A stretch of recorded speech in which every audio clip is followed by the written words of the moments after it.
year, the eastern road to the Grey Cup goes through BMO Field here in Toronto.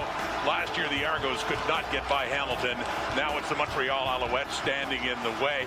Thank you for joining us. What a day. We're going to find out who goes to the Grey Cup, and what a matchup in the running game between these two teams, both now with Andrew Harris back, having a dual threat. Yeah, it's interesting the way that this has unfolded for both of these teams. Basically, in Toronto, Andrew Harris goes down. A.J. Ouellette comes into the lineup. He's so productive that when Harris comes back, they decide to go with the two-headed monster. Curious to see how they're going to employ both of these guys today to maximize what they get out of them. Montreal experienced this. We saw a little bit of it last week, and they did a fantastic job getting the most out of two very different running backs, whether they were on the field together or separately or in some combination with Jeshurun Antwi. Both backs were able to have an impact for Danny Machoch's team. First appearance in an Eastern final since 2012 for the Alouettes, when they were the favorites against the Argos and lost to them in Montreal. Ryan Dinwiddie, second year as head coach of the Argos, and into the Eastern final. Two first-place finishes in the East, but looking to take that next step. Saw Danny Machocha earlier. Regardless of what happens, he says he is not coaching the Alouettes next season. He is their general manager too, took over 4 games into this season. The Argos won the toss. They have deferred. So Montreal will get the ball first. Boris Beattie to kick off, the ex-Alouette, with Chandler Worthy and a Darius Pickett back. The 2022 Eastern Final is underway, and it's in the hands of the ex-Argo. Chandler Worthy let go by Toronto before the start of this season. On comes Trevor Harris. The last time he played in an Eastern Final, he was spectacular. 6 touchdown passes for the Ottawa Redblacks in 2018. And Trevor Harris, a guy who has a couple of Grey Cup rings already, but earned those in Toronto and in Ottawa as a backup quarterback. Certainly looking for an opportunity, for at least a chance to get one as a starter himself here. One of very few to have at least 4,000 yards passing in a season with 4 different teams. He was 3rd in passing yardage this year. From the 38, 1st and 10, throwing right away, completing it to the rookie, Tyson Philpott, who gets it up across the 45 as we take a look at that Alouette starting offense. Yeah, and mentioned 2012. The significance of these two teams last meeting in the playoffs. Christian Matt, the lone Alouette who was there, drafted back in 2010. And of course, Gino Lewis will play a big part in the outcome of this football game. The East Division's most outstanding player this season. Dominant receiver. Keep an eye as well as Cole Speaker draws into the lineup in place of Herji Mayala in that receiving corps. The Alouettes started quickly last week against Hamilton. A 5-play drive for a touchdown. It's 2nd and 1. And it's William Stanback cruising his way for a first down and more, getting up across the 50, close to midfield, a gain of 5. We'll take a look at this Toronto Argonaut defense. Jagarrett Davis has been to the Grey Cup every year in the league. He's looking to take the Toronto Argonauts along with him here in 2022. Wynton McManus, a big get back in that lineup, returning from injury at the weak side linebacker spot. Of course, we'll keep an eye on the ball hawking corner, Jamal Peters for the Argos. First possession, first game of this division final doubleheader. Montreal trying to get moving there with Philpott again, but not much. He is shut down just around the line of scrimmage. This is what Trevor Harris did last week. Mentioned the quick start, and Gino Lewis was a part of that. And then that touchdown by Jake Winicky getting involved. Yeah, this was a game that, to me, the Montreal Alouettes kind of won in the 1st and 4th quarters. Dominant start, put Hamilton in a hole that was tough to climb out of, and then as the Tiger Cats started pressing, got to within a possession, Montreal used that power run game in the 4th quarter to close things out. 2nd and 10, no gain by Philpott before.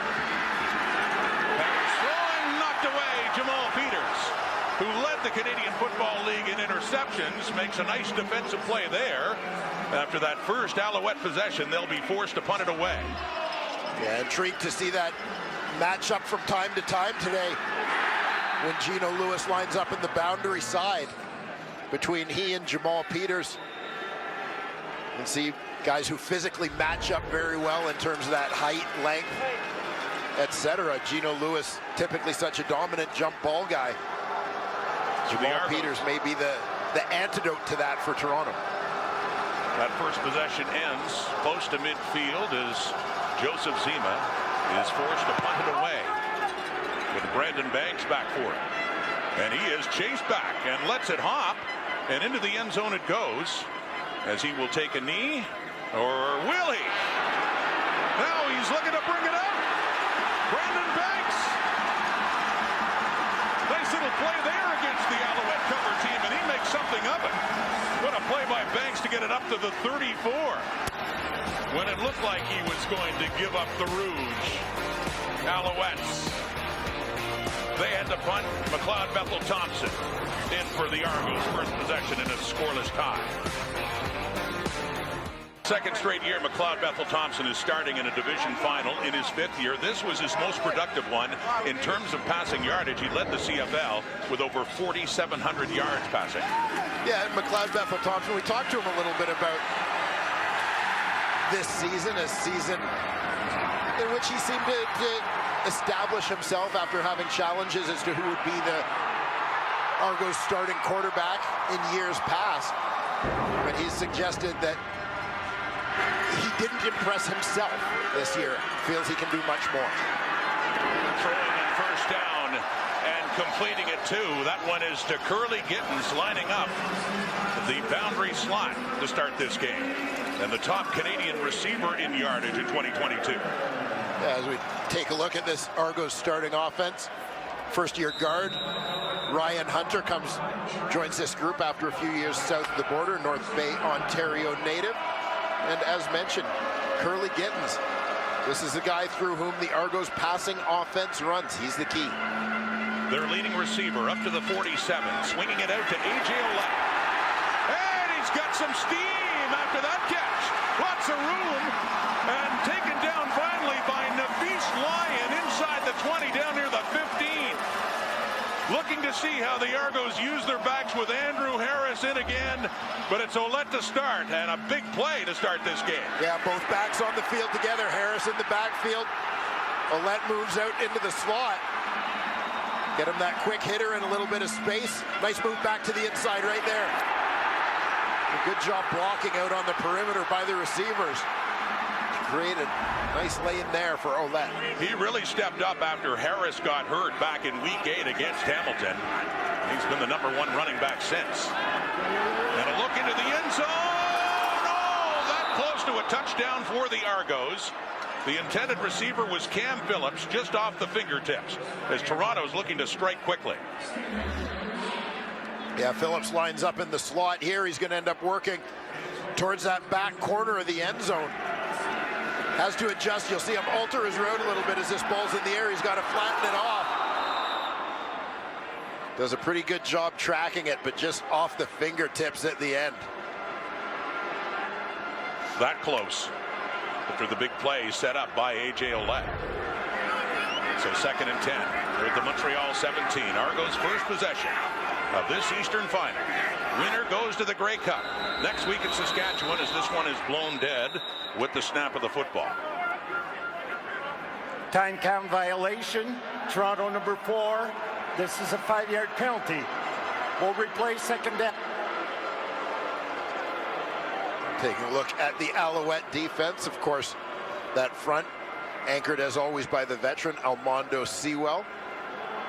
Tyrese Beverett, the former Hamilton Tiger Cat, had a huge play in the 4th quarter to help the Owls close out that East semifinal. Mike Jones, a monster last week as well, with 2 picks. 9 minutes, 58 seconds, 9:58. Veteran referee Andre Proulx working this Eastern Final today to get the clock straightened out and push the Argos 5 yards further back for the time count. 2nd and 15 now. Last year, Ryan Dinwiddie's team took a 12-0 lead in the first half against the Ticats.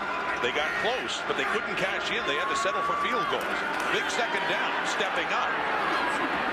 Down near the 5, it is dropped by Brandon Banks. A little discussion for whether he actually caught the football. And they leave it spotted down. Let's have another look at this. Keep an eye here. This one, see if this one deflected off his foot. Definitely off the foot, but did it So avoid the ground entirely? Danny Machocha throws his challenge flag. They want to have another look at this, but it did appear to go off his foot and not hit the turf when it looked like Brandon Banks had dropped the ball. I caught it in my legs. I caught it like that. It never hit the ground. It said never hit the ground. I caught my legs.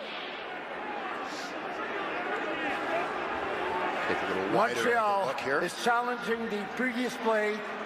They believe the pass was incomplete. The play will be reviewed. Certainly that last angle would be inconclusive. It looks like a catch. I mean, to me, it's still tough to say because the ball was right down at the bottom of the screen. That's our best look, and that one. Does it touch the turf there? It's that second part. The first one looked like it went off the foot, but does it touch the ground when it's on its way back down here? It looks like he gets underneath it. I mean, there may be some debate as to whether there was a bit of a trap that happens with the football here, just the nose of the ball. So here it's off the heels as he clicks it back up. Right Hand is underneath it. there. Did it touch? Yeah, I think he's okay. I wasn't convinced at first, but I think that this completion will stand, particularly as they would require conclusive evidence to turn it over. That's the thing. They ruled it a catch. Had it been ruled otherwise, you'd be faced with the same situation, probably. Hard to overturn it. And this would give a 1st and goal to the Argos. They've reviewed, and here's their decision.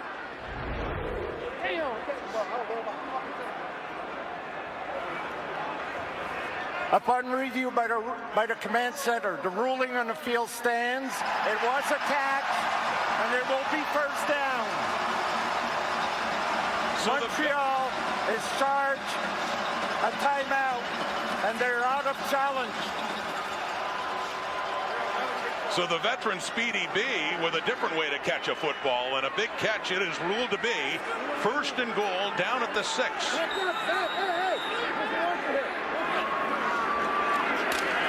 Andrew Harris, touchdown Toronto. He's back.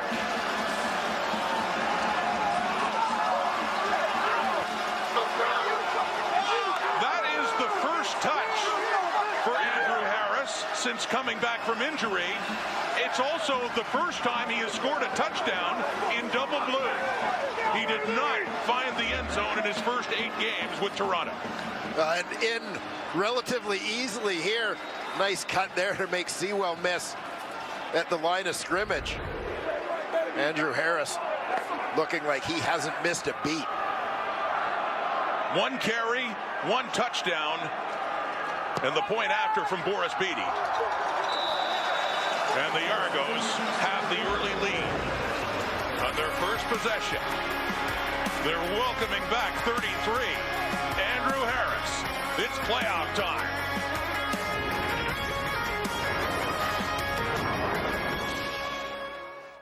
Great start by the Argos in this game. 6 plays, 79 yards, and we talked about the dual threat. Well, it started with a great special teams play here by Brandon Banks to give him better field position. Yeah, neat play by Banks, kind of a heads-up situation as he sucked in the cover team. But yeah, the two-headed monster in the backfield, they made use of both of them. Ouellette with the big catch and run. There you saw the shoestring catch from Brandon Banks. And Andrew Harris punches it in, serving notice that the sheriff's back in town. Andrew Harris, as mentioned, his first touchdown as an Argonaut and his first touch, period, since August. Chandler Worthy, ex-Argo, left side, finds some room. Worthy used to be a returner for Toronto, and with an injury to Mario Alford, the Alouettes were glad to pick him up. And speaking of getting someone back from injury, William Stanback, a few weeks earlier after he was hurt, an opening night in Calgary, And Stanback has looked steadily better as time has gone on. He had scored a touchdown early in this game. Looked like he was going into the end zone again when he suffered a serious ankle injury, and he was out 4 months, Dwayne. Yeah, and I think a lot of us thought, much like with Andrew Harris, that would be the end of his 2022 season. But both these veteran running backs driven to get back on the field for the playoff run. Walter Fletcher is in this game. Harris is throwing, though. A deep ball. It's down for Tyson Philpott. And a beautiful catch from the rookie from the University of Calgary. And quickly, Montreal moves down the field into the Argo zone. Yeah, Philpott got in behind Jamal Peters over on that side of the field. Pulling a Gino going straight down the rail. Rising up over the Argo defensive back to make a terrific catch for a big chunky yardage. Philpott had 459 yards receiving and a couple of touchdowns in the regular season. A big catch there. Down inside the 25, it is Walter Fletcher. Breaks a tackle and busts out to the left to pick up a couple of yards. Fletcher with a big game last week in the East Semi against Hamilton, where he had a 33-yard touchdown run, and if he was on the field, chances were he was getting the ball. Yeah, got the ball. In reality, about 3/4 of the time, basically, that he was even on the field. He had such a significant impact on that football game. You'd think that he played more snaps than he actually did, but really only on the field for 17 snaps in that ballgame. And now Jeshurun Antwi is in the game at running back as well, along with Stanback. Pressure's coming. Harris escapes, throws to his right, completes it to Keon Julian Grant. His first game catch in this Eastern Final game. It's inside the 20. And it'll set up a a third down and short now. Field goal situation coming up here for David Cote. No secret that I've been a fan of these young Canadian receivers for the Montreal Alouettes this season. We saw the deep ball to Tyson Philpott, and here it's Keon Julian Grant, another second-generation CFLer. This spot on the field must bring back bad memories for David Cote. Had a chance to win it in week 2 from 21 yards out and missed it left. This from 25 to get the Alouettes on the board in the Eastern Final. Spotted by Zima, and perfect right down the middle. He splits the uprights, and the Alouettes answer back with a field goal after that impressive opening drive by the Argos, capped off by Andrew Harris. Welcome him back with a touchdown. Harris, who had more carries than anyone in the CFL at that point, suffered an injury, a torn pec muscle, and there was reason to think that he would not be back this season, maybe at all in his career. With more, we welcome Claire Hanna. Claire? Well, Rod, the fact that he's playing in this game and already has a touchdown is remarkable, considering it usually takes 6 months to return from a torn pec injury. He did that in half the time, but he said that part of the reason he could do that is experience. He actually tore his other pec muscle in 2011, made it back in 3.5 months, so he knew he could do it this time. He told me his legs are fresh, that he feels explosive, that this is going to be a rebirth for him, but he has dealt with some distractions this week. He has the birth of his second son, Axton Harris. And he said that while there were some distractions, naturally, he was able to go to all the practices, but he didn't get as much sleep as he normally anticipated. And that's because he was sleeping in hospital beds. He was doing things that were a little different out of his keel, but one of the things he said is that he thrives in chaos. He doesn't know what next year is going to look like, if he'll be back, but he's going to rock it till the wheels fall off today. And Claire, that's a happier reason to be in a hospital than the other ones he had earlier this year. Congratulations and the birth of Axton, and a good start for him in his return to Double Blue. Just hope Andrew kept the ball from his touchdown for his newborn son.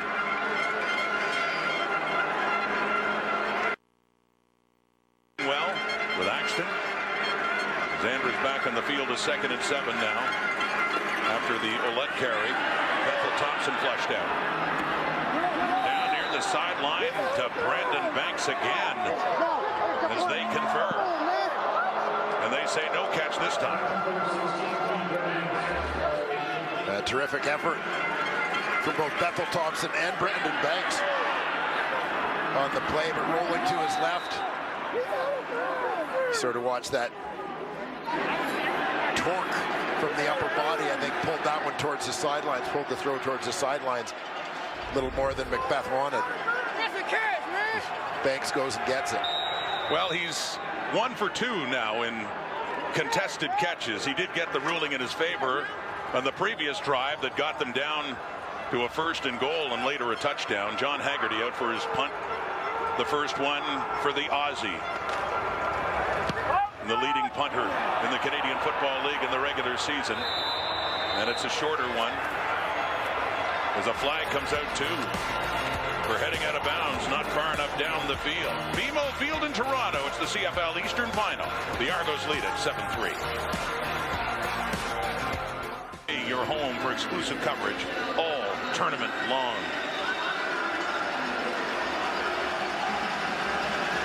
Claude Bethel Thompson was upset on the sideline. We'll tell you about that in a moment. Williams stand back and picks up 3. Now this is the play before that would have given the Argos a first down for Brandon Banks. Yeah. Ruled no catch. Yeah, diving effort from Banks right along the sidelines. Bethel Thompson, we think, was lobbying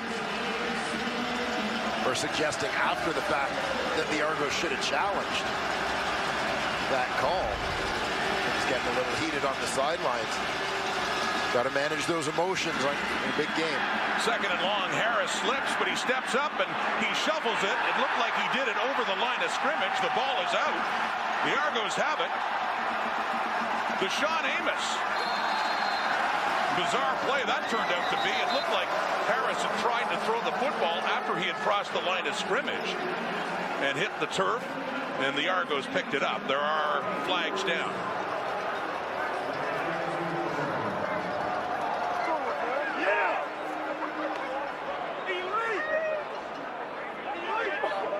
The location of the flag would certainly indicate strong possibility that the call is illegal forward pass. Montreal number 7. That penalty is declined. The ruling in the field was a catch and a fumble. Recovered by Toronto. It will be first down Toronto. Well, the Argos catch a break here. Harris with the ad-lib. It's over the line, and I think may have caught Julian Grant ready for it, but with Jamal Peters right on his back, that ball gets knocked out. Harris over the line of scrimmage, but I'll tell you, this is quite a break for the Argos because we didn't get a chance to talk about the John Haggerty punt. Right. Short punt that was also out of bounds. That was a real killer for the Argos in terms of field position, but their defense erases that by creating the turnover. They netted only 4 yards from that Haggerty punt because of the penalty. Setting up a screen. Andrew Harris has some room inside the 30. 25 down near the 20. Taken down by Adarius Pickett. And he has just a couple of touches, but he is looking already like the Andrew Harris we've come to know. A gain of 30 yards. Yeah, so much for easing Andrew Harris back into the lineup. The touchdown run already in this nicely executed screen here. Watch Ryan Hunter out in front. He picks up the free safety to Quaff. Nice cut back there by Harris on Pickett to pick up a few extra yards at the tail end of this. We've seen big plays from both Harris and A.J. Ouellette, who's in there to protect now. But Wesley Sutton got by him. Bethel Thompson got it away to Banks. Well, it counts. First down, Toronto. Argos back on the move. A nice escape there from McLeod. Bethel Thompson coming from the very left side of your screen. You're going to see the halfback Wesley Sutton coming on the blitz. Big part of Montreal's blitz package. Ouellette just a little late coming out to get him, so he's able to pressure the Argo quarterback. Bethel Thompson buys a little time sliding to his right before getting that one out to Speedy B on the sideline. Down to the 12, 2nd and 1. Ouellette, the ball carrier, first down, trying to pull his way a little bit further as the pile moves down closer to the 5, and it will be another 1st and goal coming up for the Argonauts. Big response here from the Argos on the heels of that turnover. Ouellette pounding that one inside. See the Argos veteran free agent acquisitions. Andrew Harris, Brandon Banks on the sidelines. The league's 2019 most outstanding Canadian and most outstanding player, respectively. Ouellette. Touchdown.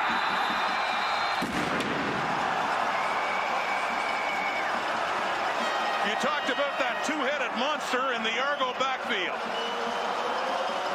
Is their presence ever being felt today? Harris had the first touchdown. Ouellette has the second. And the Argos have a bigger lead. Well, you've got to love the symmetry. Ouellette gets a touchdown set up by a big play from Harris on the screen. After Harris got a touchdown after the big play from Ouellette on the catch and run. Let's say these guys are proven to be a pretty good tandem in the lineup here together. Boris Beatty for his second point after, with Haggerty on the hold. And it drifts to the right, but it's enough. And the lead is now 11 points. A.J. Ouellette. A flag coming out late, too. These players head off the field. But Toronto's in command. And we talked to Ryan Dinwiddie earlier this week, Wayne, about one. After the play, objectionable conduct, Montreal number 6. This is a misconduct foul. 10-yard penalty will be applied on the kickoff. 10. A Darius Pickett flag there, but talking to Ryan Dinwiddie, and something that he wanted to be different this time around compared to last year. Cash in when you get the chances. They got deep several times against Hamilton and came away with field goals and only a 12-0 lead at the half. Yeah, there were a couple of times where, you know, certainly I found myself wondering if they might have wanted to go for it in third down situations. They elected not to, choosing to take the points. You never know how it's going to work out. It did come back to haunt them, but as you said, so far in this year's version of the game, the Eastern Final, the Argos leaving no doubt their two running backs, each crossing the goal line here, the opening quarter. 3 possessions, 2 of them touchdowns, and some points off a turnover as well for Toronto. As Montreal is in an early hole, A.J. Ouellette, the feature back, and all the time that Harris was out. And a much better way to start for Ryan Dinwiddie as he tries to get this team to the Grey Cup. Chandler Worthy, one of the top returners in the CFL this season. As Beatty will kick to him in a 14-3 game. As Worthy takes it at the 5. Keeps going as he breaks to the left. And he gets it up across the 30. For the second straight year, the East nominee for MOP is an Alouette, Gino Lewis. What a great year he had as you look at the CFL rankings since 2019. Yeah, just an indication of how important he has become over the course of his career with the Montreal Alouettes. Started off as the young guy in that receiving corps, and now he's the undisputed leader. Walter Fletcher is the ball carrier. He gets it up to 36, but Gino Lewis last week against Hamilton was targeted 8 times. He had 7 catches for 98 yards, including his longest of 33. And that's after a season when he was 3rd in the CFL in receiving yards and 2nd in receptions. Yeah, and we talk all the time about Gino Lewis and those jump balls, the catches down the sidelines and so on, but make no mistake, this is a versatile receiver, a guy who can run all the routes, make all the tough catches. 2nd and 8. Harris gets rid of it, and he completes it to Cole Speaker, who 2 weeks ago here in a game that meant nothing in the standings caught a touchdown pass from Dominic Davis, and Speaker is in, as Dwayne mentioned, because of the illness to Herji Mayala. Yeah, Speaker is an interesting situation for a couple of reasons. First of all, you look at the Montreal roster. They elected when Reggie White got injured, they replaced White with another Canadian starter, Tyson Philpott, drawing into the lineup. That gives them the flexibility now when a Canadian in Mayala goes down, you can replace him with an American receiver. But further on, Speaker, he looked terrific in that regular season finale, and I think that really earned the opportunity for him here today. From the Montreal 47, on the ground to stand back, but Enoch Mwamba, their veteran in the middle, says nothing doing there as the Argos defense limits him to only 2 yards. It's quarter time at BMO Field, and the Argos have the lead.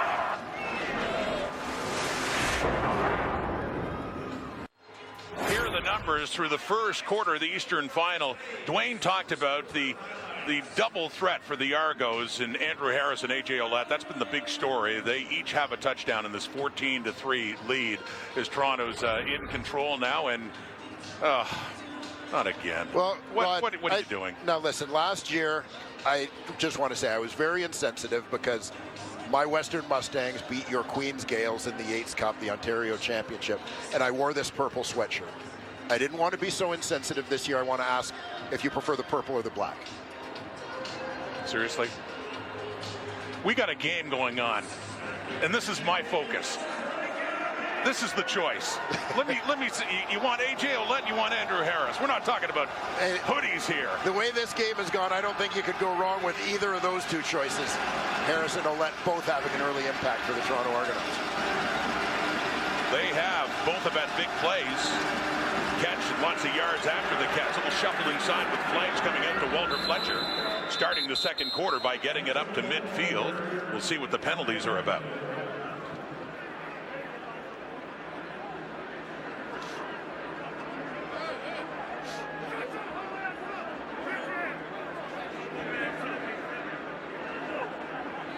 Offside.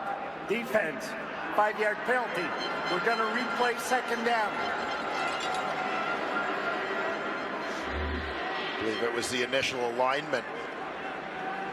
Right there at the bottom of the line, you can see a little further ahead than his teammates. Hendricks, 99. defensive tackle, lining up out on the edge that time. So they move it to the 54 of the Alouettes. And Wynton McManus, who's just back in this game after missing the final 4 games of the regular season. He was injured in Calgary back on October the 1st.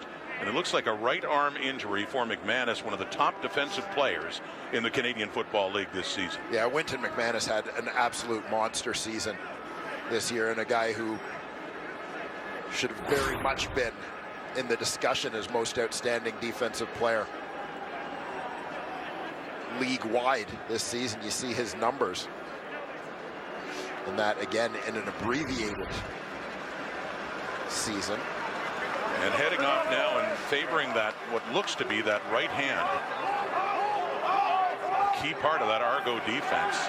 And despite missing the final month of the season, still their leading tackler, Corey Mace, the defensive coordinator for the Argos. Jack Cassar in now. His second year out of Carleton University. A couple of substitutions happening in this package. Is Jonathan Jones in? I think the direct substitution for McManus.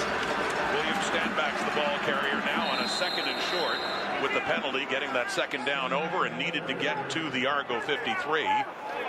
And does that, a first down as the drive continues for the Alouettes early in the second quarter.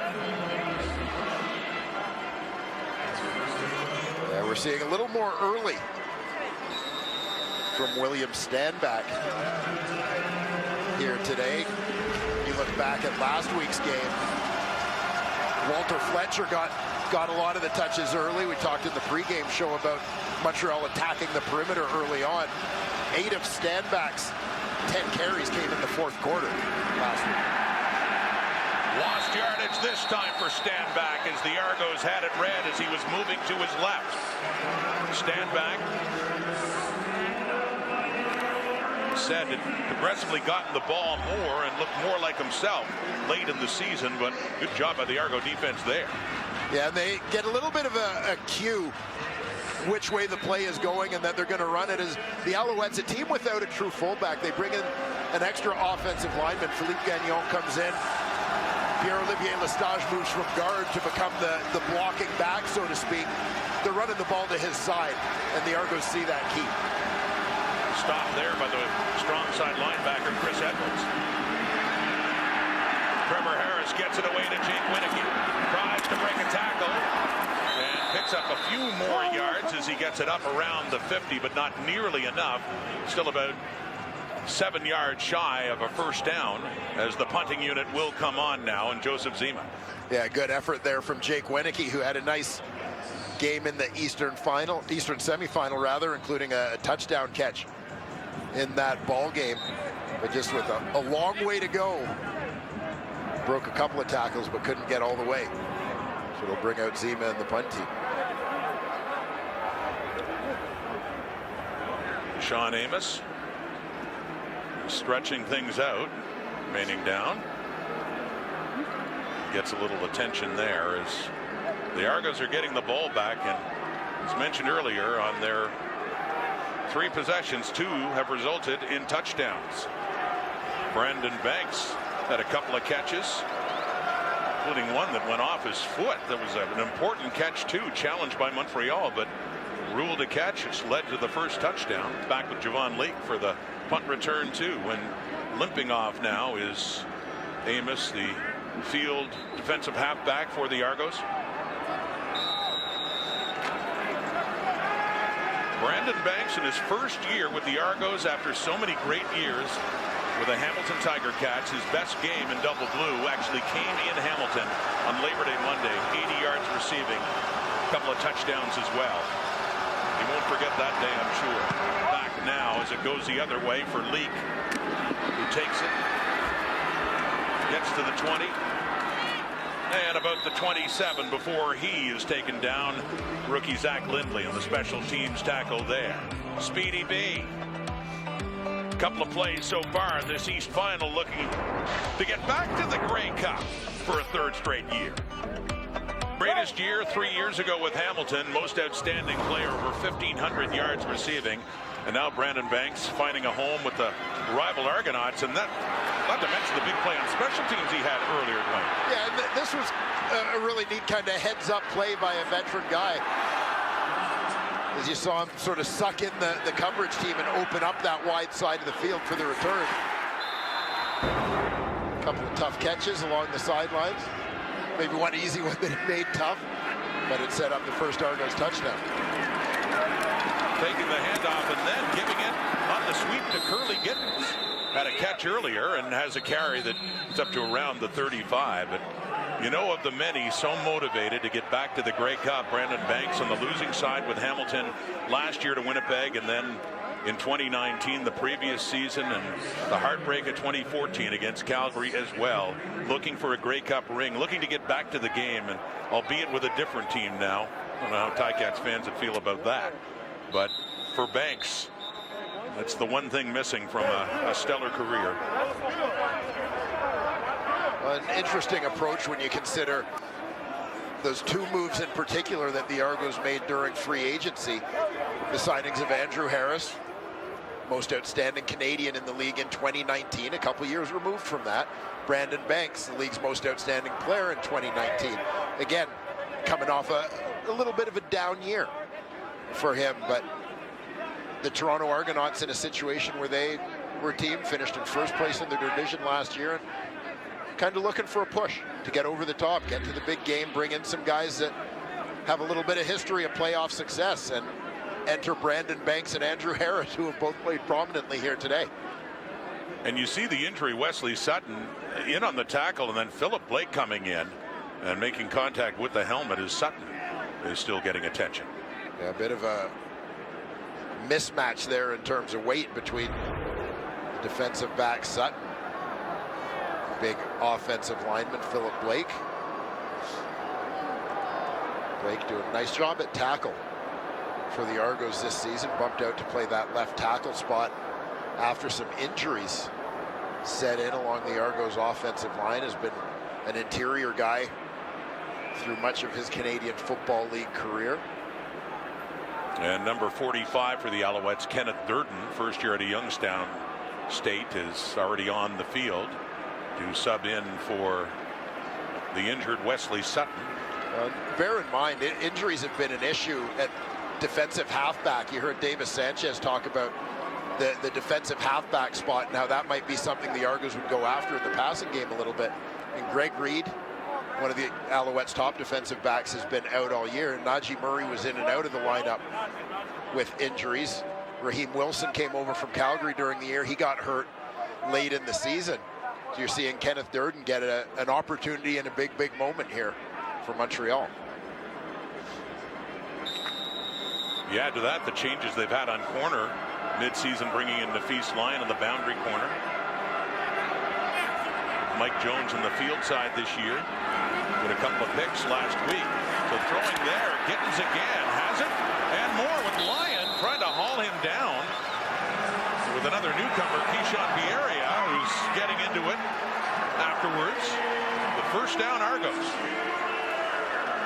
Yeah, just a quick hitter. They just needed a short gain. See him drive Najee Murray off the line of scrimmage and then just hook it up. Got the yardage he needed, just turned to his quarterback. So Gittins again. A couple of catches for 26 yards. First down up at the 45. Play fake, then off the left to Marquis Ambles. Ambles with his first catch in this Eastern Final.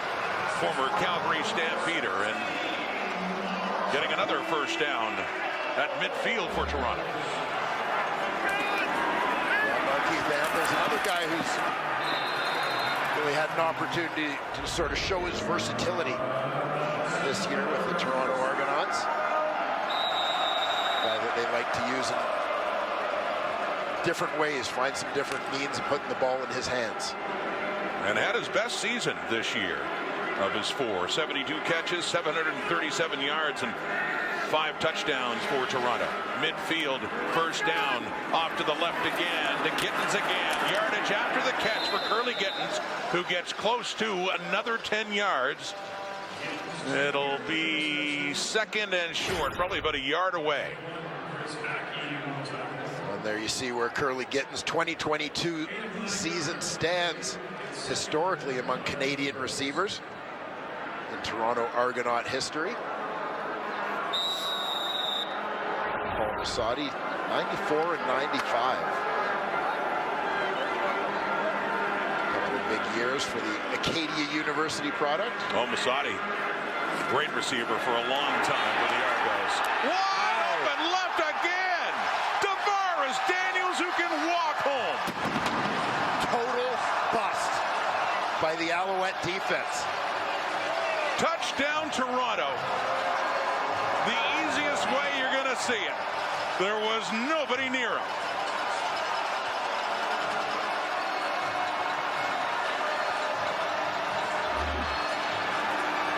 Tavares Daniels walks out wide from the formation. You take a look at, looks like one Alouette defender, Beverett, may have identified that he's there, but nobody goes with him. On a second and short play, Chad Kelly, the quarterback, who will execute that short yardage play, and instead of running, they catch the Alouette defense napping. And Chad Kelly, the backup QB, throws a touchdown pass in the Eastern Final to cap off a 5-play, 82-yard drive in under 3 minutes as the Argos are really pouring it on. Struggled to find the end zone a year ago in the East Final. No such problem right now. And a 21-3 lead.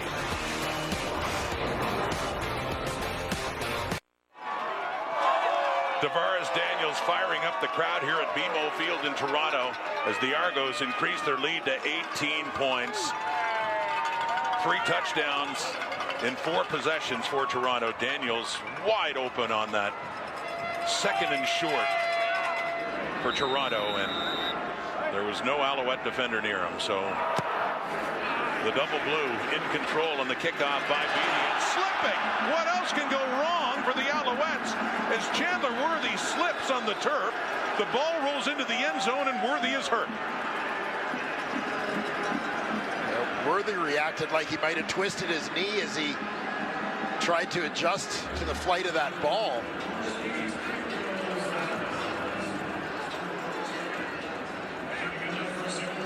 They saw that right leg. Watch the right leg here as he tries to settle.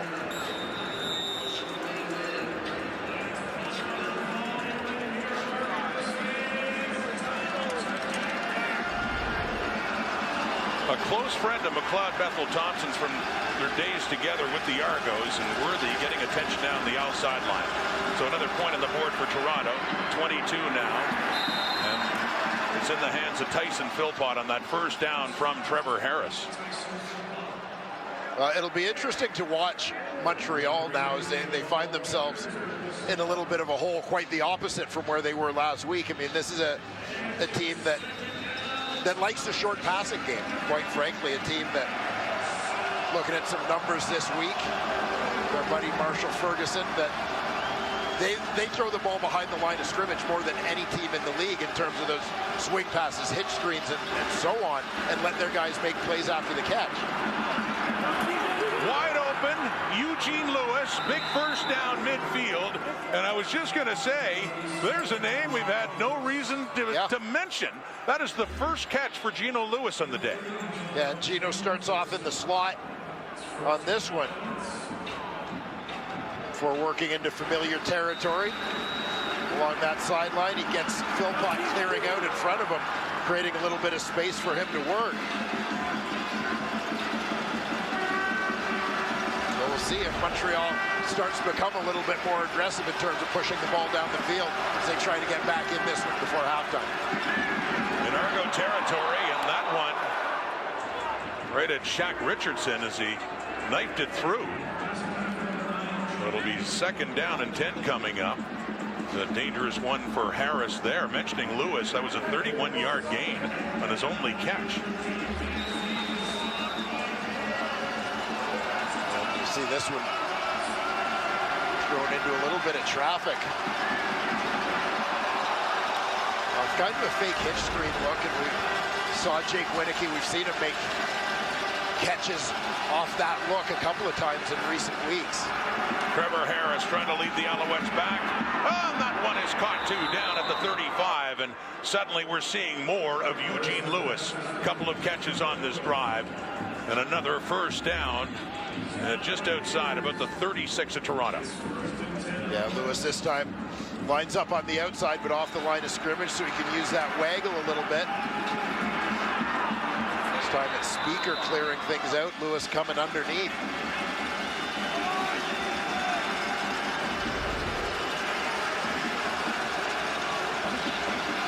Stand back and Antwi in the backfield. Staying in to protect. Deep ball over the middle. Touchdown, Montreal. Tyson Philpott is having a great afternoon. And talk about an important strike right there. With them trailing by 18. Harris to Philpott. A playoff TD for the rookie to get them a little bit closer. And you'll see how decisive Trevor Harris was in terms of where he was going with the football. We'll take a look at the replay so you can see the route after. A fantastic route run by Tyson Philpott on that one to beat the defender to the inside. David Cote with a point after try to make it a two-score game. Will make it within 11 again, as he does. Tyson Philpott. The Philpott twins drafted in the first round in 2022. Touchdown, Montreal.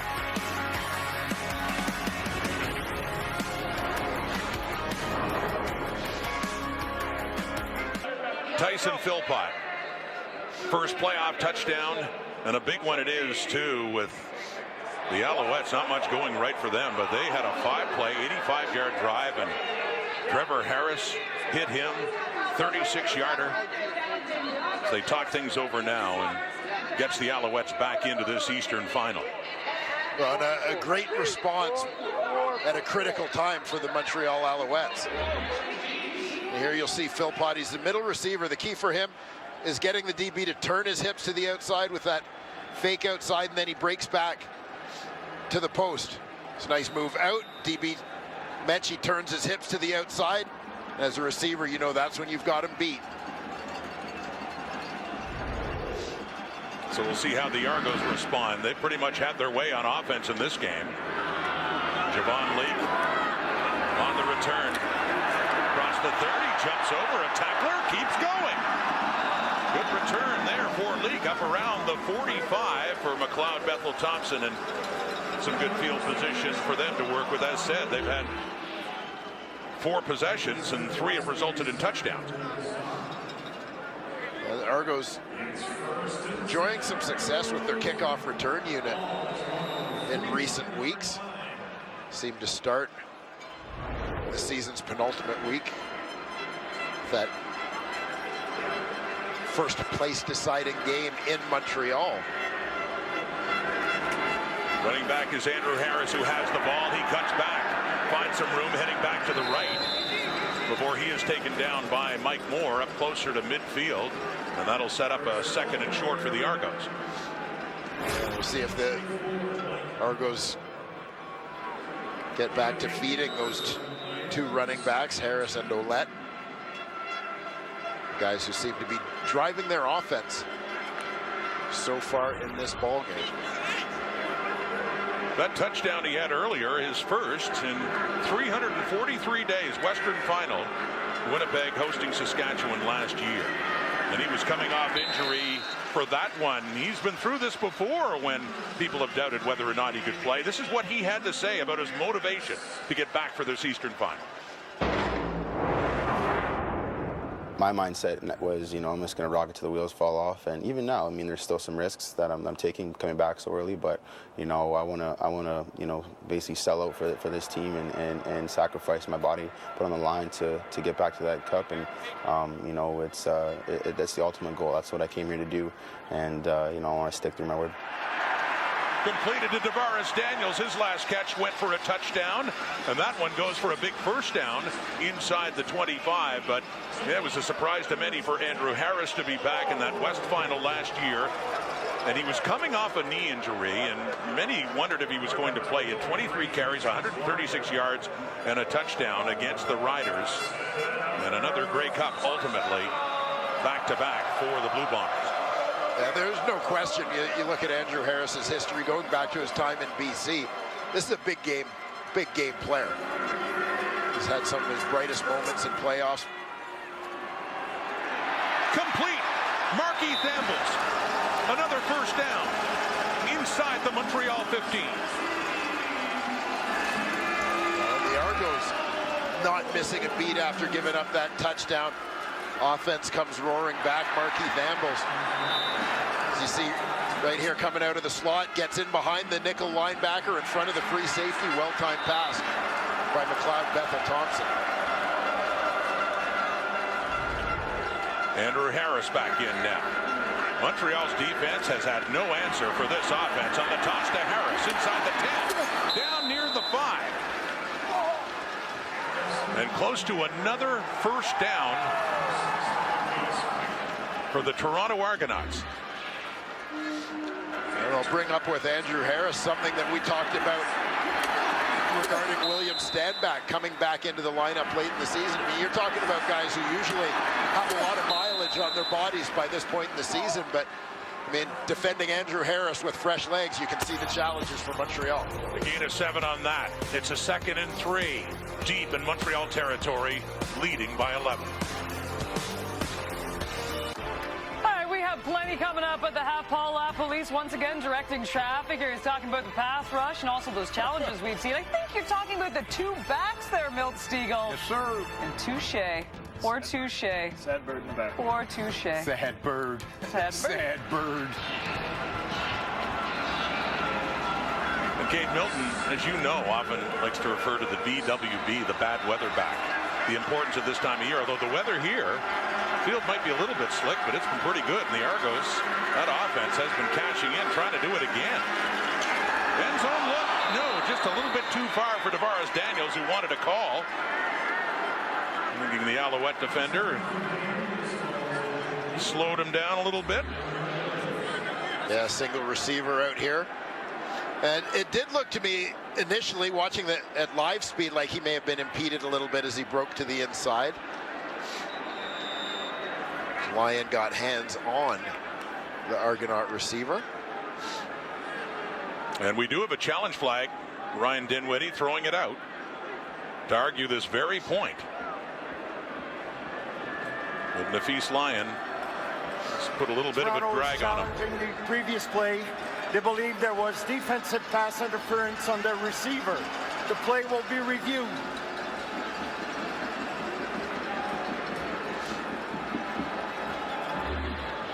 So life out on the island. It's a boundary side corner. Nafis Lyon came over from Edmonton in mid-season, taking over that spot. You saw it this time, again, watching at the top of the screen as Daniels beats him across his face to the inside.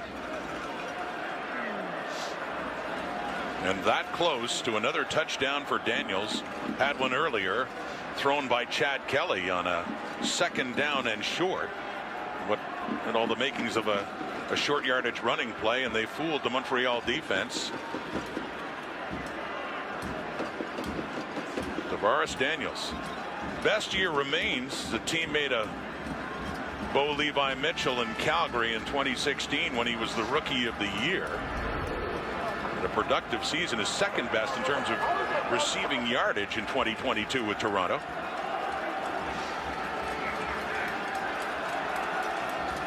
So will they rule this PI? Here's Andre Proulx. After review by the command center, the ruling on the field stands. It will be an incomplete pass. It will be third down. Toronto's charge, a timeout, and they're out of challenge. There was certainly a bit of contact over there, but nothing convincing enough. But the offense stays out. It is third down, 3 yards away from a first and goal.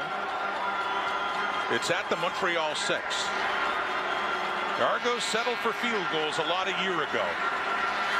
They don't want to do that today.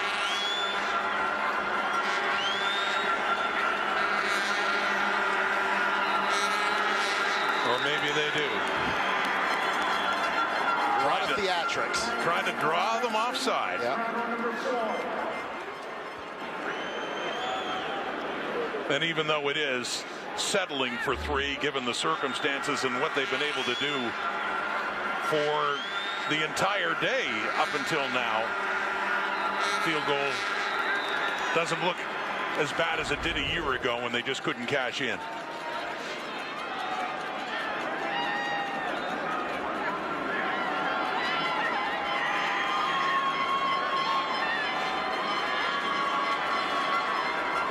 Boris Beatty was 0 for 2 in Montreal. Time count violation against Toronto number 4 is declined. The clock will start on the snap.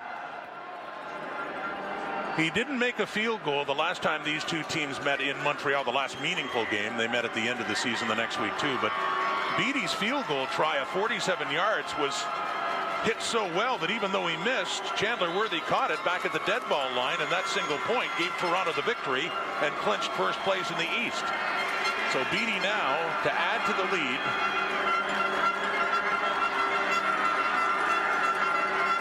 From 13 yards out. No problem there for Boris Beatty. Well, the stakes are higher than ever with new. I got some free time coming up, Roderick. Well, yes, it is. It's our last time working together, and it's been great. But I'll get melancholy about that a little bit later on. But what an interesting season it's been. But you always manage to keep yourself busy, regardless of the time of year. William Stanback. They fake to him. They give it to Jake Winicky. Trevor Harris to Winicky again. A gain of 11 and a first down Montreal with the score now 24-10. Alouettes 2 touchdowns behind in what has been a real Toronto onslaught in offense. Yeah, you think back to last week and how the Montreal Alouettes came out of the gate like a house on fire, putting the Hamilton Tiger Cats in a big hole early on, and the reversal of fortunes they're facing here today. William Stanback across midfield. His best carry of the day. He had 66 yards rushing last week against the Ticats on 10 carries. Picks up 5 there. Well, 2:16 remaining here in the first half. Plenty of time, particularly given the field position, for Montreal to get down, put some more points on the board, close that gap a little bit before they go in for halftime. On a 2nd and 5 for Trevor Harris. Completes it again. It's Cole Speaker, his 2nd catch. And another first down as this Alouette offense waking up. And these last 2 possessions, last time went down for a Tyson Philpott touchdown, and starting to threaten again inside the Argo 30. Yeah, we're seeing Trevor Harris get all his receivers involved here after a quiet start to this ball game. This time Cole Speaker making just his 2nd start of the season. The first, once again, came in the regular season finale between these 2 teams. Gain of 25. Escaping the rush to his right. Down again and caught again by Speaker. Back-to-back catches, and a big one that is for another Montreal first down. Yeah, I love the focus here by Speaker. You see him come from left to right on your screen. He's running right into a big hit. Gets jolted, but pops right back up. His focus never wavering from that football. Takes the hit from Shaq Richardson.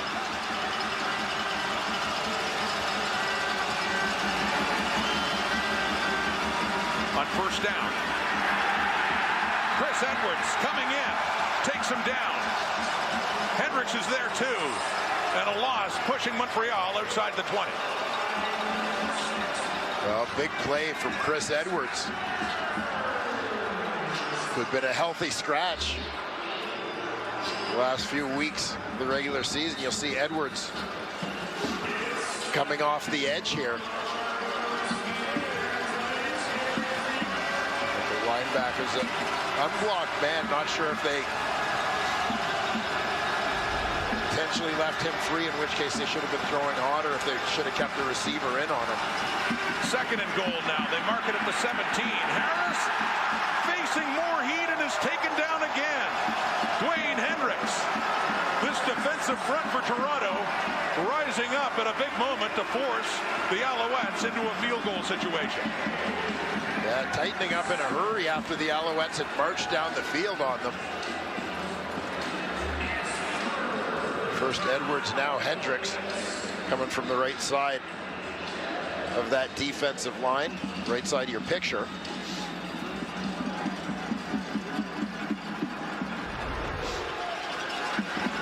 David Cote 1 for 1, a 25-yarder in the first quarter. This one he put down by Joseph Zima at the 30. To get them back within 11 again. Answering the Argo field goal with one of their own.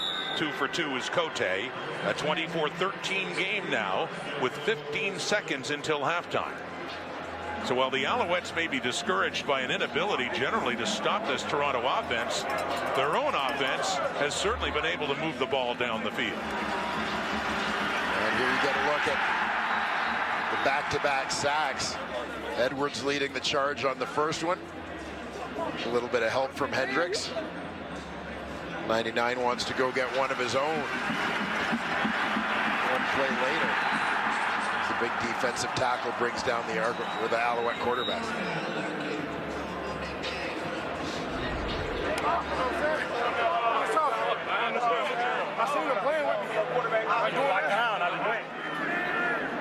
Two of them talking over those plays. Bethel Thompson, deep look to the right. A little bit too far for Cam Phillips with Mike Jones there every step of the way. So took a shot with just seconds to go until halftime. And a lot has gone well for the double blue offensively in this first half. Yeah, no letting up. You'll see Phillips knows he's going deep, using that waggle, approaching the line of scrimmage to get ahead of steam. Just run past the defender. Good separation, but he and Bethel Thompson unable to make the connection. Just his fourth incompletion of the afternoon. Bethel Thompson 11 for 15, 193 yards and a touchdown pass. 10 seconds. Just a three-man rush, another deep ball. Going for it, oh, so close for Daniels. Had a shot at it there, and with 2 seconds on the clock, could have had time to get 3 more on the board. You see Daniels lay out for that one, got his hands underneath it, but couldn't pull it in. So the Argos certainly not sitting idly by and just taking a knee, content with the lead they have until halftime. A couple of deep balls, that close that time. And Daniels is slow to get up. And the Argos second leading receiver shaken up on the landing there. Getting a little extra attention. The Argos had a 12-point lead heading to the dressing room at halftime against Hamilton 1 year ago. The Ticats came back and won at 27-19. But as we've mentioned a couple of times, the big lament for Toronto last year was an inability to score touchdowns, and they have 3 on the board now. The winner of this game to take on the winner of Part 2 division final doubleheader in Winnipeg, the Bombers and BC Lions. At the half, Kate, Milt, Ches, Maddie, Paul Lapo's there too to talk about what we have seen in the first 30 minutes, and he's a part of the story, isn't he? The surprise return of Andrew Harris after a long injury layoff, and I don't think anybody thought he'd be back. He even wondered if he would be, but has a touchdown in this game. Danny Machocha, Noel Thorpe. Adjustments at halftime, I would think, for that Alouette defense. And a beautiful look at BMO Field and the shore of Lake Ontario, host to the Grey Cup in 2016. And back-to-back years hosting the Eastern Final.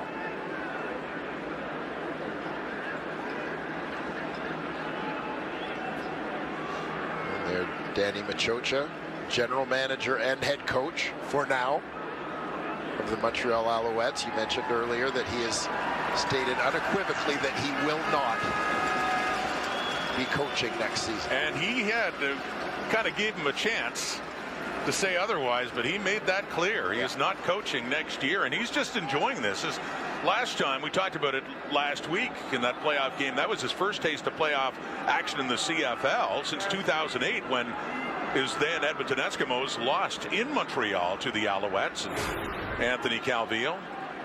But this is started slowly, 2-6 in their first 8, but they picked it up. Strong second half of the season, a 7-3 record to finish up. And that included, by the way, a win in Winnipeg in overtime, the only team to beat the Bombers at IG Field this year. They'd love the chance to beat the Bombers again, I'm sure, but they got some work to do. Or BC Lions. I was going to say not declaring anything there. They just want to get to the game.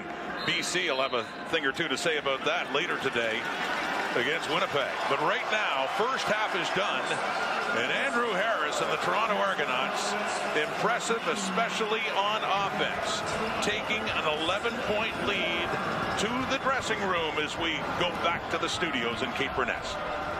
And back alongside David Davis Sanchez, Matt Dunnigan, Milt Stegall. The Argos currently up by 11 in this football game. As Rod had mentioned, too, they were up by 12 at halftime a year ago against the Hamilton Tiger Cats. And we all know what happened then. We'll see if they can hang on to the lead this time around. Milt, we just saw him. Andrew Harris comes back into this Argos lineup. And we were wondering, how would this work? Because A.J. Ouellette had really established himself as the starting running back. The two of them looking just fine together. Yeah, Ryan Dinwiddie basically said it was going to be 50-50. Unless one of them got hot, it was going to be 50-50. In this first half, both of them are hot. I mean, we have a great performance by this Toronto Argonaut offense in this first half, but you have to start with those two running backs. And they show how powerful, how valuable they are. Not only running the ball, but catching the ball out of the backfield. Andrew Harris, we know what he's done over his career, but also A.J. Ouellette. Both of those guys are doing a fantastic job. They're sitting at 115 yards and 2 touchdowns from scrimmage, and I guarantee you they're going to keep utilizing them in this second half. They're great weapons, and they seem to get along well. That goes a long way when you have a teammate who you get along well with. So kudos to those guys. Kudos for Ryan Dinwiddie for utilizing those guys, and it's going to be difficult to stop them in the second half. Yeah, I wouldn't expect anything less from a veteran like Andrew Harris to compliment his running back and just the team in general and to raise them up just with his presence in the locker room. But I tell you what, the Toronto Argonauts are, and it's a game of inches oftentimes, and we saw in the first half, I thought a group of plays that really could have gone different ways. Speedy B here on the sidelines is ruled an incomplete. You got MBT wanting to challenge it, getting a little pistol match and shoving match with Mike Miller, his offensive coordinator on the sidelines, and then here Haggerty shanks one from 14 yards, and it's like, oh my goodness, Toronto's falling apart here. Trevor Harris makes a blunder, a legal forward pass. It's caught, fumbled, and that sequence of events right there easily could against Toronto. Toronto looked like they were about to implode there on a shank punt, a little ruckus on the sidelines, and then they come up with a big defensive play or one that, you can question Trevor Harris throwing an illegal forward pass, and they come up with a catch fumble. And then you see right there towards the end of the half, you got a post pattern that's missed, and then you got a deep ball that's dropped. And to me, Trevor Harris is catching fire. This is going to be a heck of a second half, but Toronto is very close to falling apart there in the first half. Yeah, no question. And you said it, Trevor Harris is catching fire, and it seems like he got something there towards the end. If they want to come back, though, they can't have the mistakes of Montreal in their back end. You saw, several times in the first half where guys just wide open. And Trevor was pretty confident coming into this game on this matchup. But right here is Kenneth Durden there. Najee Murray's at the top of the screen. He's looking over the sideline for the call from Northrop. He doesn't get it till late. By the time he looks back, he doesn't see Tavares Daniels up top. So he's looking, Najee Murray's looking to the sideline. He's looking for the call. And as he's looking to the sideline and getting the call, what looked like kind of late, he looks back, and now the receivers outflanked him. He didn't see him there. I mean, that's just obviously unacceptable. But more importantly than that, they've got to figure out a way to get off the field by making some plays. Like I said, Macbeth was really comfortable in the conversation of that match with the wide receivers. He felt really good against Montreal's DBs. It's kind of coming to fruition. You know that sideline fight when Paul LaPolice was my offensive coordinator? I had to beat him up a couple of times. Oh, you guys did that? Man. Oh, we got to get some video. You know what? Let's go to a couple of times. Lapo, is this true information? And who won is my question. Who's the MVP of the league? Come on, let's go. He didn't complain. Obviously. Meanwhile, we were wondering how the Montreal pass rush would be, and so far the Argonauts handling it quite well. Yeah, trying to figure out what they were going to do after you saw what Montreal did last week. They had to handle it on first down. You had to handle it on second down. They did a really good job of combining runs with pressure packages, and you'll see what we call kills in the run game. Basically, you're going to see a pressure on 1st and 10 on an inside zone play. And what you do is you build some kills. You're going to kill the blitz. And what that means is you're going to block, get a quick throw, recognize it. They don't cover down well enough, create enough space for AJ here. So really good scheme by them, making sure they have the blitz handled when it happens on first down. Here's one on second down, all right? They do a really good job now. They're trying to do a zone blitz. AJ Ouellette's trying to get back to it, right? He misses the block. That's why I would have thought the ball should have gone to the inside. It doesn't go to the inside, but McLeod is so good at recognizing what's happening on the outside. he's able to get the ball outside to Banks on a big play. And I guess I would say this as a coach. It's hard to see guys watching, the challenges and everything. It's hard. Sometimes you don't get the angles. Sometimes the guys upstairs don't. So the players can't, talk to Ryan Dimwitty and tell him, hey, I got to, you got to challenge, you get challenged. Because if Montreal has their challenge, then they can, there's too many things going on at the end of the game to use that challenge early for just a completion. And as you were saying, too, it's timing. Like, it's the speed of getting those highlights back. You got to see the replay. You don't want to be wasting a challenge, especially in a game like this. But obviously, exactly, some tough decisions to make. And by the way, coming up after the break, we will be talking about the Western Final between the BC Lions. Nathan Rourke making his second playoff start, taking on the Bombers. That's next.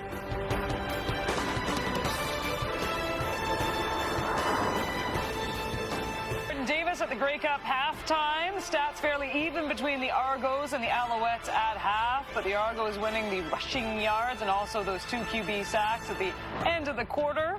Here's Claire Hanna standing by with Andrew Harris. Well, Andrew, you told me you wanted to rock it till your wheels came off. You get your first touchdown as an Argo in the first of the game. How'd that feel? Felt amazing, man. The O-line did a hell of a job. Basically got to walk in there. So, shout out to AJ for getting us down there, and it was nice to be able to cap that off for my first 6 with Argos. Yeah. It feels like the field is tilted. You guys have 3 touchdowns in this first half. What's working so well on offense? We just got to stay with it. I mean, their offense is heating up a little bit, so we got to try to get points in every drive. I mean, and every drive with a kick with points in it. So for us, we just got to keep our foot in their neck and keep tuning out the clock. Thank you, Andrew. Thank you. Harris and the Argos currently up by 11, 2 quarters away from a Grey Cup berth back to BMO Field with Rod Smith and Dwayne Ford right after this. Halftime, BMO Field in Toronto of the Eastern Final with the Argos leading by 11. Here's Claire Hanna now with Montreal linebacker Adarius Pickett. Adarius, you guys are just down by 11. What was the message at half? We just got to come out and execute. We got to play our game. Right now, we playing them. We got a couple lapses on defense, let up a couple screens, but we just got to come out and be us. Offense, they put up scored a touchdown. Second half is us. We got to come out and dominate. How do you slow down their offense, specifically their run game? They really ain't ran the ball that much. They really, a couple of screen plays, I was explosive. And at the end of the day, everybody just do their job for real. That's it. Okay, thank you. Thank you. Yeah, Andrew Harris, 4 carries, 25 yards, and a touchdown. But he did more damage, as Adarius Pickett talked about, in a short pass for 30 yards. Same with AJ Ouellette. 2 catches, 53 yards, and a touchdown for him as well. And Wayne, 4 possessions the Argos have scored on out of 5 in that first half. Yeah, and, I mean, it sounds so simplistic to say, but obviously to get back in this football game, Montreal needs to make some stops, and a big part of that, as Adarius Pickett touched on, is taking away those big plays where the Argos have been able to get yardage in chunks from relatively short passes. You see Chandler Worthy, who was injured in the first half, looking for a kick that ended up just going over his head and rolling into the end zone because he slipped on the turf. He seems fine. So good for the Alouettes, as they will get the ball to start this second half.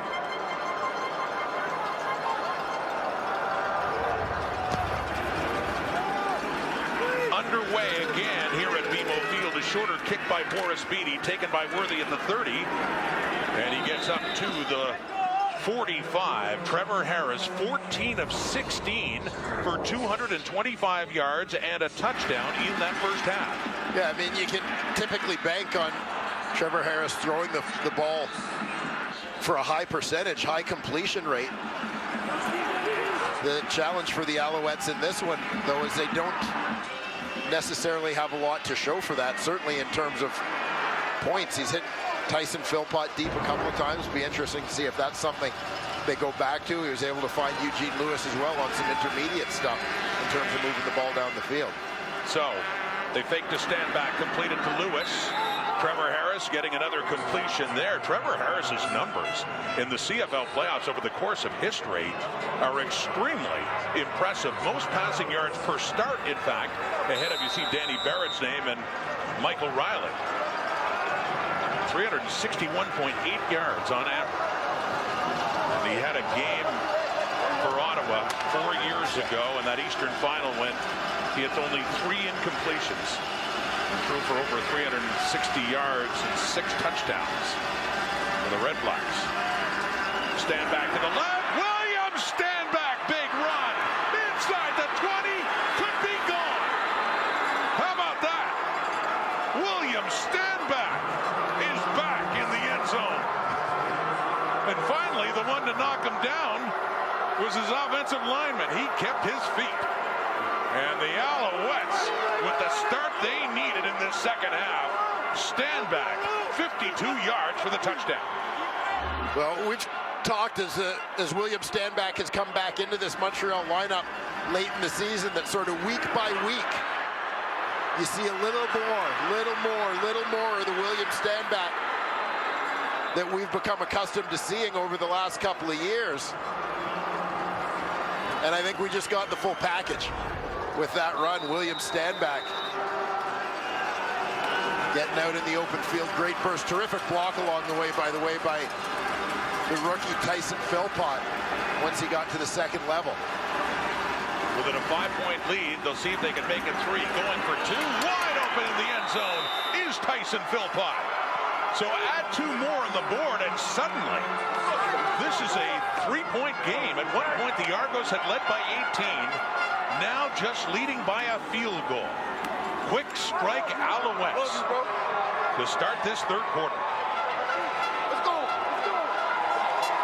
Well, getting points on the board before the end of the first half, knowing they were getting the ball to start the second half.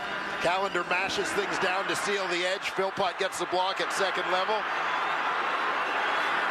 It's back to attacking those edges. Remember where they had that success early against Hamilton last week.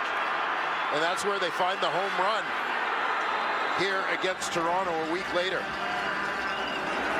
The East Division's most outstanding player last year, the leading rusher in the Canadian Football League, who was knocked out of action in week 1. And here's the 2-point try afterwards to a wide open Tyson Philpott. That is opened up nicely. Philpott getting in behind coverage. Easy one there. Not a fight, yo. And that's a fact. Best believe that. We're going to keep fighting till the shit is over with. We're going to see who come out on top. Let's go. We talked to him a couple of days ago. As much as he's been a star in the CFL, this is different with the chance to get to the biggest stage, the Grey Cup. The Alouettes winning a playoff game last week for the first time in 8 years. And on special teams, Javon Leake on the return up to the 30. So Andrew Harris, first time he touched the ball in this game, back from injury. He ended up finding the end zone, and then he had this very productive play later on in the quarter. Yeah, this set up the screen. Nicely executed, but Andrew Harris, for a guy who missed the back half of the season, looks to be in fine form. Or Stanback at least had a few regular season tune-ups before the playoffs. Harris thrown right into the fire, but ready to roll. A.J. Alouette in there. McLeod, Bethel Thompson throwing, and right away, Tavares Daniels. He's been a favorite target in this game so far. Caught a touchdown, nearly had another one, and a big first down as the Argos, down to a 3-point lead, respond quickly. Yeah, a little double move down the sideline. Out and up. Caught the defensive back, Sutton, sort of coming downhill to cover that out as he makes the turn. That fake hitch to Gittins, pulling another defender down to the line of scrimmage, so there's absolutely no help. 3 catches, 108 yards already. Daniels off to the right for Gittins. A shorter pass around the 35. Setting up a second down.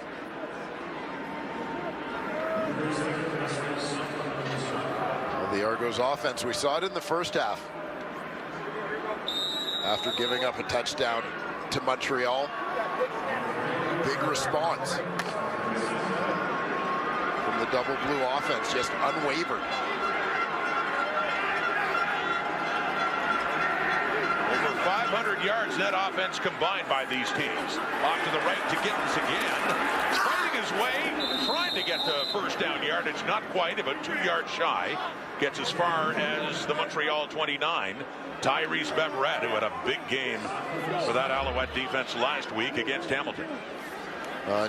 Getting them close enough that the Argos have sent Chad Kelly and the short yardage team out on the field to go after this one. Looks to be right around 1 yard that they need to get for the first down. And remember the last time they were in this situation, expecting a short yardage run by Kelly. Instead, threw it to Tavares Daniels, who is wide open down the left side for the touchdown.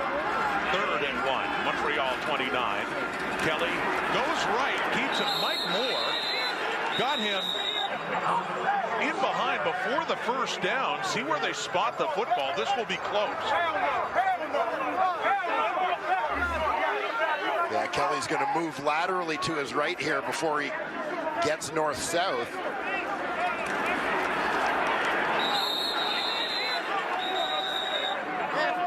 Spinning forward on the tackle. Just depends on the spot. They bring the sticks out. And they will measure.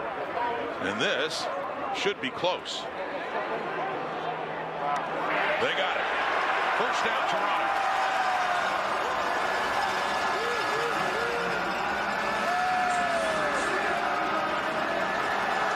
But not by much.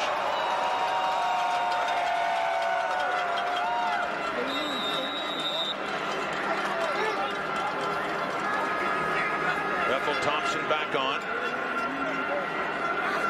Quite the afternoon. 14-19, 2:43 and a touchdown. Faking the handoff to Ouellette. Looking deep into the end zone. And the intended receiver is Brandon Banks, who wants a call. No flags out. Nafis Lyon, the boundary corner in the coverage there for the Alouettes. This has been a bit of a story in the Argos passing game. You look at the season that Brandon Banks has had. The Argos, as a team, completed 66% of their passes this season, but only 49% of their attempts to Brandon Banks. There's just much discussion that he and McLeod Bethel Thompson never really found their groove together. 2nd and 10 at the 28. Pressure from Moore on the outside, getting it away to Banks. Keeping the feet in, and they discuss this one and say no catch. He's had about 3 receptions, a couple of them denied, that he continues to argue Rolling about. on the field is an incomplete pass. 3rd down. And he doesn't like it. In the first half, he had one off his foot that they ruled after a challenge to be a catch, and then one they said was no catch, causing a stir that they didn't challenge it. And you'll see this one's pretty close along the sideline. Wow. Is that toe on the white, the left? Yeah, I think if he were barefoot here, you would probably see that his left pinky, I think, is actually touching the sideline. I think this is the right call.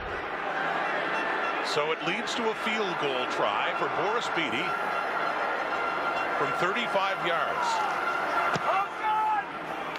And straight down the middle. The Argos answer with a field goal. Brandon Banks has had some close calls. This is the latest one. Ruled no catch, leading to 3 more points instead of a chance at 7 for Toronto.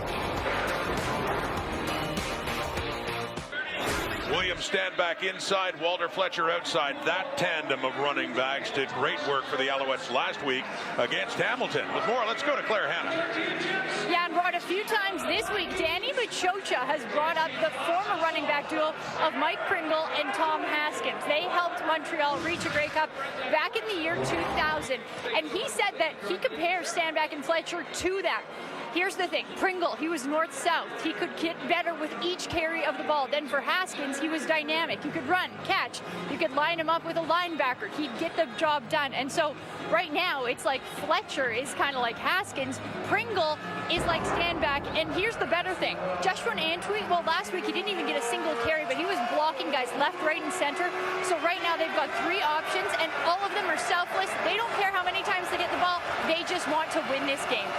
Claire, it's a great comparison, and Danny Machocha would know in the hands of Stanback, who goes down quickly there. He had that big run for a touchdown to start this second half, but Machocha was with the Alouettes back in the days of Pringle, who's the leading rusher in the history of the Canadian Football League. And Thomas Haskins, I think, was an underrated player for his skill set. Yeah, you look at those two guys. Everybody, of course, knows Pringle and how dominant he was. Danny Machocha, the Alouettes running back coach of the era. Thomas Haskins, to me, is one of those guys who quietly changed the game a little bit because they kind of created a position for him, that hybrid running back, slot back. 2nd and 9, complete to Geno Lewis. It's been a quieter day for him as a helmet comes off. Coming in is Royce Mechie as Lewis loses his helmet. The East nominee for the most outstanding player, and what a year he's had. Yeah, lone receiver out there. The right side of the formation. Just working towards the middle to see as he gets wrapped up. Mechie just comes in to help out. Appeared to lead with his shoulder. Near midfield and a first down, and the 4th catch of the day for Lewis. Play fake. Harris runs out of time again. There goes Sackham again. Big shot open. Robbie Smith in there. And down goes Harris for a loss of 3.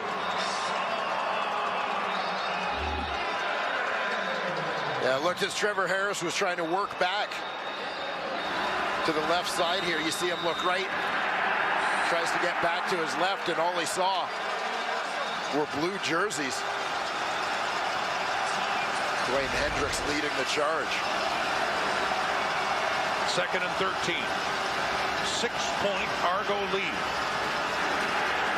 Harris with time, completes it. The open receiver is Jake Winicky. First down, Alouettes inside the Argo 40. That's a big one for the Montreal Alouettes. We've seen Winicky, after a quiet regular season, come up clutch a couple of times now in the playoffs. Big conversion to keep this drive alive. But looking back at that Brandon Banks toe on the sidelines that forced the Argos to settle for 3, keeping the Owls within a touchdown here. Another pivotal moment. 3rd catch of the day by Winicky. Throwing again is Harris for Geno Lewis, who time and again has been able to get a foot down and make amazing catches in that area, but not this time. The feet come down out of bounds, incomplete pass. Yeah, just ran out of room over there. Maybe if we move the hash marks a little closer together.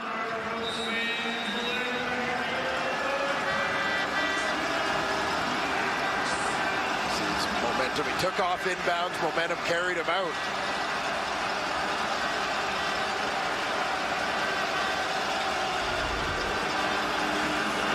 Second down and 10.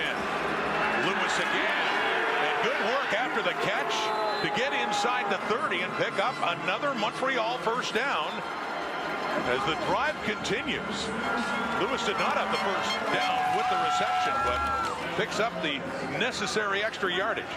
And this is exactly the kind of play I was referring to when I talked earlier about that versatility of Eugene Lewis. He's not just a deep ball guy, not just a sideline guy. I mean, they're just running him right into traffic. Shorten the distance between he and the QB. He's got to do a little bit of dirty work. Impressive drive here brewing by Montreal. Swinging it out to Tyson Philpott, who has a touchdown in this game in the first half, getting it closer to the 20. And we've seen Philpott going deep a couple of times here in this football game, making some big catches for the Owls, but this is the kind of play I would label as the bread and butter of Tyson Philpott this season. Short pass and let the kid run. The athlete makes some people miss. Down to the 22. Stand back on the 2nd and 5. And does not have enough. Still a couple of yards shy by the looks of things.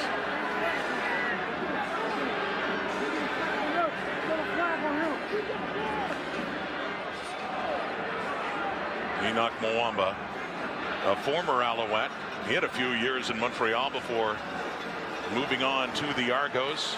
Man in the middle. And the field goal team not coming on. Dominic Davis, short yardage quarterback. A full yard, really 2 for the Alouettes. And yeah, circumstance-wise, though, Rod, I think this is the right call for the Alouettes to go for it. You're in this territory. You've been fighting to get back in this one all day. And the way the Argos have been moving the ball, too, factors in, I'm sure. So they go for it on 3rd and 2. Trying to draw them offside. We saw this in the first half from Bethel Thompson. Chris Edwards wants a flag. Time count violation, Montreal number 4. This is a 5-yard penalty. It remains 3rd down. And he gets the flag at the time count, and Montreal's happy to take that in close enough that still field goal range, no problem for David Cote, who's 2 for 2 and had one from the 30 last time, and that's where Joseph Zemel put it down a little bit further out, about the Timer, 32. Please reset the game clock to read 4 minutes and 55 seconds. 4:55. And in the name of fairness, I completely get this from Danny Machocha's point of view. Easy for me to be aggressive and say go for it up here in the booth, but you also risk, if you get stopped, losing the momentum that you have as you try to come back in this ballgame. And pending this field goal try, that's 2 possessions in the second half. And 2 scores. Touchdown by Stanback, and now the field goal by Cote, who's 3 for 3. Gino Lewis had a hand in that and lost his hat. The Alouettes get back to within 3. Eastern Finals, second half, BMO Field. We are getting closer to finding out who will represent the East in the Grey Cup, and after that, we find out in the West. What a matchup. Nathan Rourke. What a story this year for that QB up against Zach Collaros. Has done nothing but win with Winnipeg as the Bombers, in pursuit of a three-peat, take on the BC Lions, the West Final from IG Field later today on TSN. In the hands of Andrew Harris, and that is just trademark Andrew Harris. Even in a crowd, finds his way to knife through and pick up close to 10 yards. Yeah, terrific first down run there from the Argos, and like really the kind of play, not a huge play in terms of yardage, but the kind of play that for Montreal, hurts them flow-wise, momentum-wise. It's like a punch in the gut when you've been trying to get stops all day and are struggling to do it, and Harris just knifes through them for 9 yards on first down. Chad Kelly back on, short yardage, keeps it himself, and no problem, only needed a couple of inches. So Andrew Harris heading back on. Look at the breakdown by age. Impressive enough before the age of 30, but look at the yardage he has racked up since turning 30 years of age, and certainly doesn't appear to be done yet. Yeah, that doesn't really impress me, because I've had about the same number of yards after 50 as I had before 50. So you're balanced. Yeah. You're very consistent. Always admired that about you. For Andrew Harris, reason to wonder if he was ever going to play again. He's playing. Has a touchdown earlier, and on first down has more yardage to add going into that. Had 5 carries for 35 and a touchdown. It's such a credit to Andrew Harris, the condition that he kept himself in while doing his rehab. It wasn't just about rehabbing the injury, but also about making sure he kept his cardio up, kept his stamina up, made sure his legs were ready to go, because he wasn't going to have in-game conditioning for half the season, but needed to be ready to roll for this moment. With the blitz coming, Bethel Thompson gets rid of it quickly to Curly Gittins on that 2nd and 5, easily enough for another first down. And this is the thing, the concern for the Alouettes. Their offense has been moving the ball, but defensively trying to slow down this Argonaut juggernaut. And again, I go back to the previous Argo drive. They were very fortunate that Brandon Banks had one toe out of bounds, as the Argos may have been on their way to putting up 7 instead of 3 on that possession, if not. A.J. Alouettes, the running back, but instead it goes on the sweep to Brandon Banks.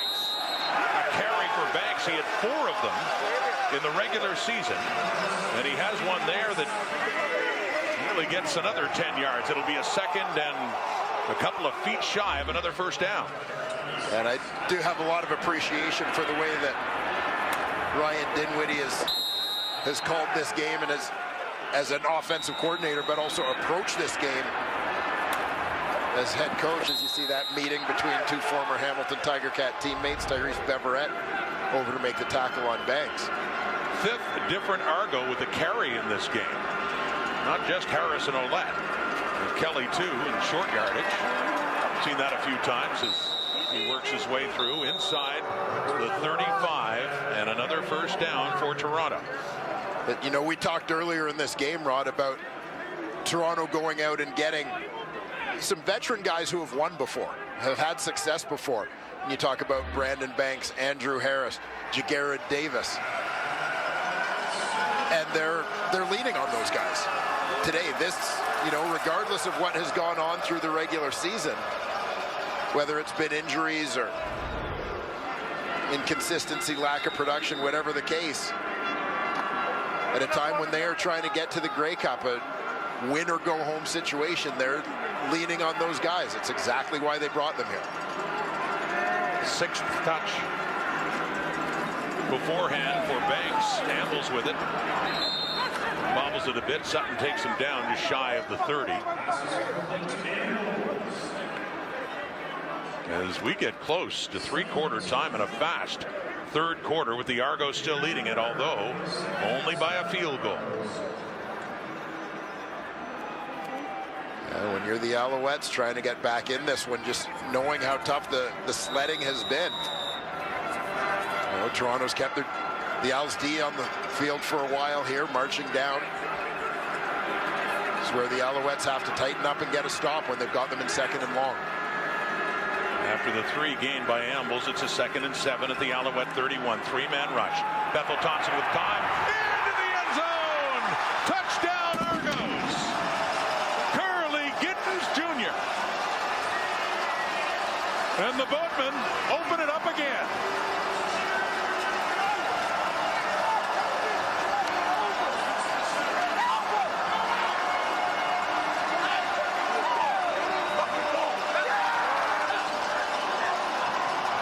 Well, they've been dynamic duo all year long for the Toronto Argonauts. McLeod Bethel Thompson to Curly Gittens Jr. Gittens lines up in the slot. Number 2 receiver. Watch how he gets to the middle of the field here. Beats his defender to the inside. And perfectly placed ball from Bethel Thompson.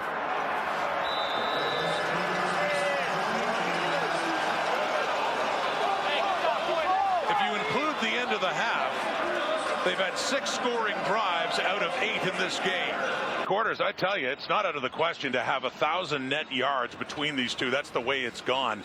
Look at that, 398 for Toronto, 347 for the Alouettes, who now find themselves back into a 10-point hole.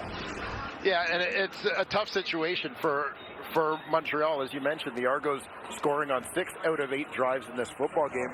Montreal they need to get some stops in order to reduce that deficit. The latest score, Curly Gittens Jr., 31-yard touchdown catch. From McLeod Bethel Thompson.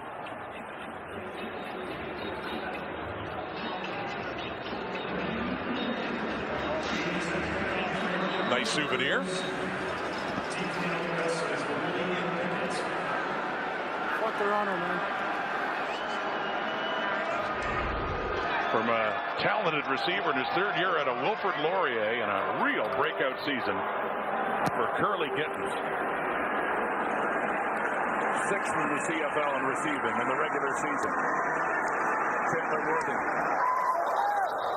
up close to the 30. And the Alouettes, they're down 10, but they've been down worse. And each time they get down, it seems, Trevor Harris has a response. See what they can do now that we're into the final 15 minutes. Yeah, I'm not sure that settling for threes is an option anymore for Harris and the Montreal Alouettes. They've been able to move the ball. Slow start to the football game, but through the second and third quarter, they started moving the football a little bit. And he's operating at an 87% completion rate. Harris hands off to Walter Fletcher.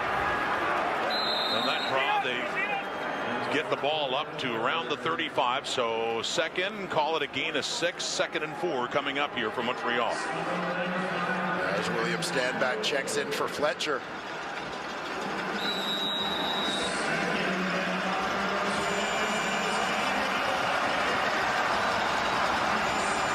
Challenge shifting to that defensive coordinator, Corey Mace of the Argos.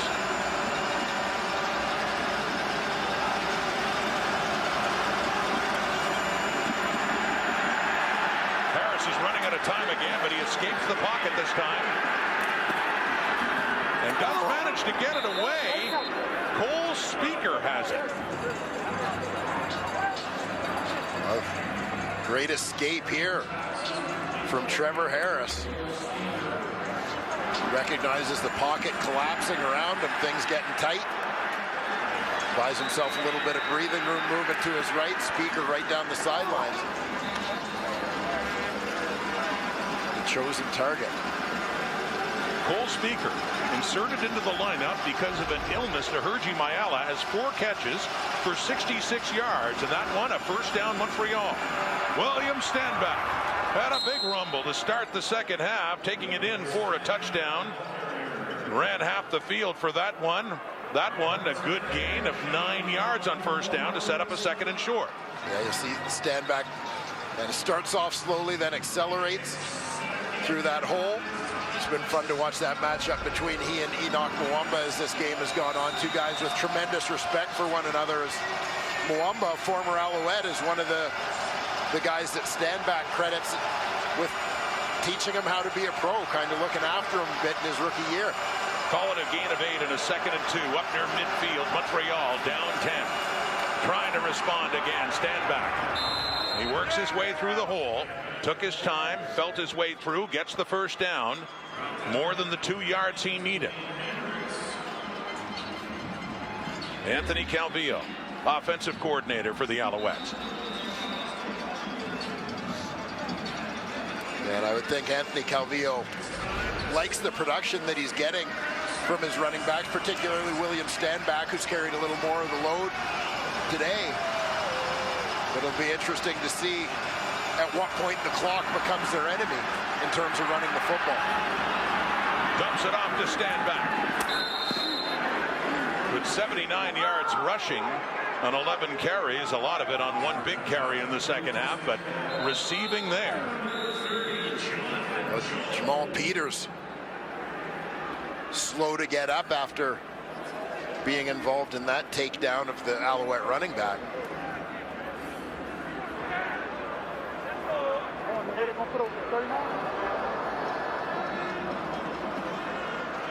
What a key part of the Argo defense Jamal Peters has been this season. Here's the injury.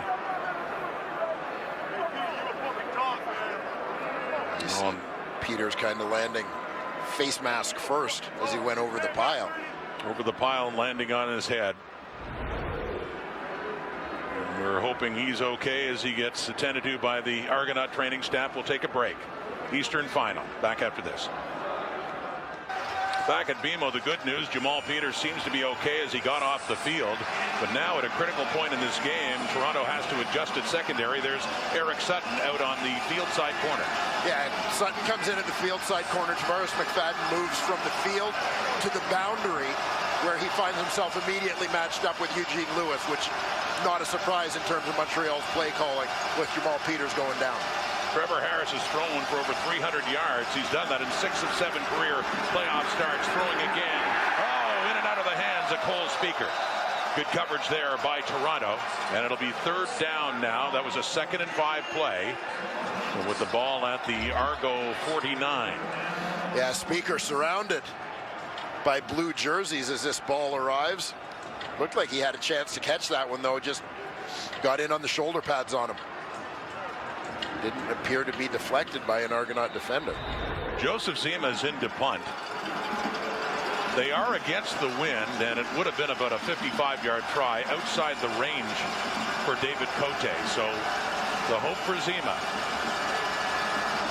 See if they can get the Argos pinned down deep. As this punt sails off, bit to the left. It is caught inside the 10 by Javon Lake. He tracks back to the left, finds the edge. Brian Harrell runs him out of bounds.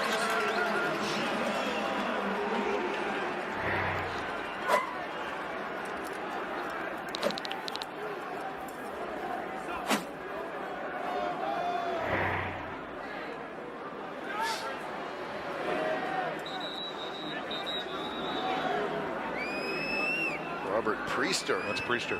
The latest Argonaut down on the field. So you see 23 right in the middle of the screen.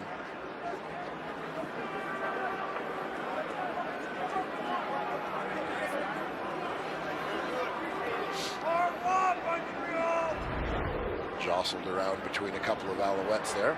Robert Priester in his first year out of Wyoming, and he started at the Sam linebacker spot to start the season as Chris Edwards was suspended to start the season for a few games. Priester now heading off with Deshaun Amos. Priester previously spent some time with the Winnipeg Blue Bombers. First year in double blue. Been a valuable guy with that versatility, able to fill in at a couple of spots for the Argos. The ball is at the 21 Toronto. The Argos have the lead by 10. Under 11 minutes to go here in the 4th quarter. A screen backside, and it's Curly Gittens with the ball in his hands again as he gets that pickup on 1st down up across the 25. It looked, as they kind of balance both sides of the field, they're throwing that hitch out to Curly Gittens. They may have had an opportunity on the other side of the field to go to Andrew Harris on the swing. See if they opt for that.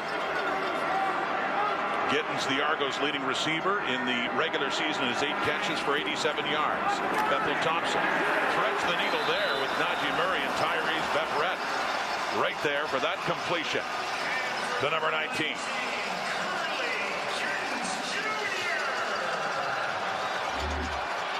And we see Gittens and Bethel Thompson really just kind of imposing their will on the Montreal defense at times in this football game.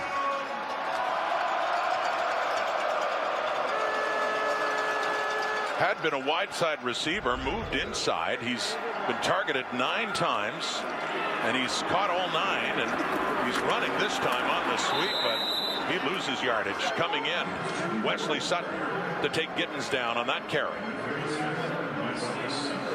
Yeah, they've run that sweep with Gittens a couple of times. It just strikes me as a little bit of a slow developing play for them. Montreal able to recognize and react here as they see Gittens coming in motion. Sutton beats a block to get into the backfield and snuff that one out, creating this 2nd and extra long.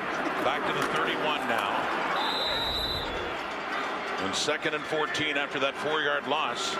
Gittens, Bethel Thompson, blitz coming, gets rid of it. And one-on-one coverage with Tavares Daniels and Navis Lyon, and a flag comes out. Well, 2nd and 14, and the Alouettes just let the Argos off the hook. Defensive pass interference. Montreal number 23. Point of foul. Automatic 1st down. Keep an eye, Lyon in coverage versus Daniels, the receiver. You know, it looked like Lyon might have gotten in trouble here as he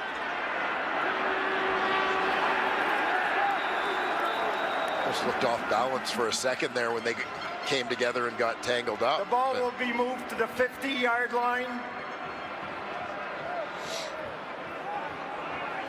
Timer, please reset the game clock to read 8 minutes and 46 seconds. 8:46. Davaris Daniels has a touchdown catch in this game. He nearly had another. Wanted a flag on Lyon back in the first half. LT just dragged him just enough to not be able to catch that throw into the end zone by Bethel Thompson. They ended up settling for a field goal on that possession. But he is flagged there, and you're right, it does get Toronto off the hook up to their 50. 1st and 10. A.J. Ouellette, the ball carrier. Up near midfield. Maybe calling that name a little bit more with just over 8 minutes to go in this football game. The 2-possession lead, 10-point the Argos advantage right now. Got to think they want to run that ball, grind Montreal down a little bit, and most importantly, situation-wise, keep that clock running. He ended up being the Argos' leading rusher, passing Andrew Harris, only at the end of the season, over 500 yards, and a deep ball there, and it is too far for Daniels. Falls incomplete in a 3rd and 5 coming up. So John Haggerty, who has not had a busy day, had one punt in the first half, and it's testament to just how well the Argos have been offensively that they haven't needed their Aussie punter much in this afternoon. Well, Chandler Worthy, the East Division's most outstanding special teams player this season. He's been a game changer at times for the Alouettes with his returns. No better time than the present for him to try and give his team a boost. Haggerty goes left again. Worthy takes it. The 15. Great when he can get a punt between the hash marks and the sideline, and the Argos special teams unit takes advantage of that. Very little for Worthy on the return around the 20. Statistically, Trevor Harris is having a very good day, but his team is down. A couple of scores. Big possession coming up here for the Alouettes. East Division Final on TSN. At this time, we will hand out the Advil dual action play of the game, realizing there could be more, Mr. Ford. It's premature, but we're doing it anyway. Brandon Banks with the catch off the feet. That kept the Argos drive alive for Andrew Harris. A very timely moment to score his first touchdown as a Toronto Argonaut on his first touch since returning to the lineup. The play of the game so far. More to come. 7 minutes on the clock. Harris, the Alouettes, down 10. Jake Winicky with it. Around the 28. Brandon Banks trying to get back to the Grey Cup, but the way these Alouettes are capable of moving the football, still plenty of time on the clock for Montreal. But down, a touchdown, and a field goal. Yeah, time for Montreal to get a couple possessions here for sure, but they can't afford to settle anymore. At the 29, 2nd and 4. In a crowd and complete to Keon Julian Grant. Enoch Mwamba trying to rip it away at the last second there, but Grant down around across the 40, about the 42. They put it down. First down, Alouettes. Yeah, meeting here between a couple of former St. FX X-Men of different eras. Julian Grant, drafted by the Als in 2019. Enoch Mwamba, of course, a star in the same school. #1 overall selection back in 2011. Two of the greats to play for St. FX. Deep ball, and that is caught by Philpott, and what a catch it was with Royce Mechie all over him, down inside the 35. How about Tyson Philpott today? Tyson Philpott, East Division nominee as most outstanding rookie. serving notice to anyone who didn't vote for him with a big, big day here today. Their leading receiver, 8 catches, 127 yards, and a touchdown. Tyson Philpott, first down Owls. Harris, deep down the right again. And Eugene Lewis, the intended receiver, Jamal Peters back in the game and was right there, out of bounds, second down. Tyson Philpott, the second of 2 first-round picks from Montreal. They took Terrell Richards, number 1 overall. Tyson Philpott at number 9, former University of Calgary star, part of a Dinos team. Bit of an ice cream cone catch there, but Dinos team that won the 2019 Vanier Cup over Danny Machocha's Montreal Carabin. Williams stand back, right side, inside the 30. I said the second of 2 first-round picks for the Alouettes. The second of 2 Philpotts going in that first round. Big brother, twin brother. Well, Jalen is a little bit, a few minutes older, is he? Anyway, Jalen went a little bit ahead in that first round to the Calgary Stampeders. Yeah, there you see the numbers over the course of his college career, and of course the lineage. Father Corey had a great CFL career as a running back, now doing some coaching. BC junior football ranks. By the way, Corey Philpott played for the BC Lions and the Winnipeg Blue Bombers. Yes. And those are the 2 teams coming up next. Western Final. Played for BC and Winnipeg, but you know he was cheering for Calgary to win the West. There you go. Blood is thicker. This game got closer. 3 on the board. Alouettes still down by just 1 score. Tyson Philpott, big catch, leading them down to a field goal, and he and the Alouettes still trailing by 7 here in the 4th quarter. There's 4 minutes to go. The Argo offense has been able to move the ball consistently. Now they want to kill the clock. 852 combined yards of offense in this Eastern Final. McLeod Bethel Thompson, A.J. Ouellette. They keep it on the ground, and a flag is out.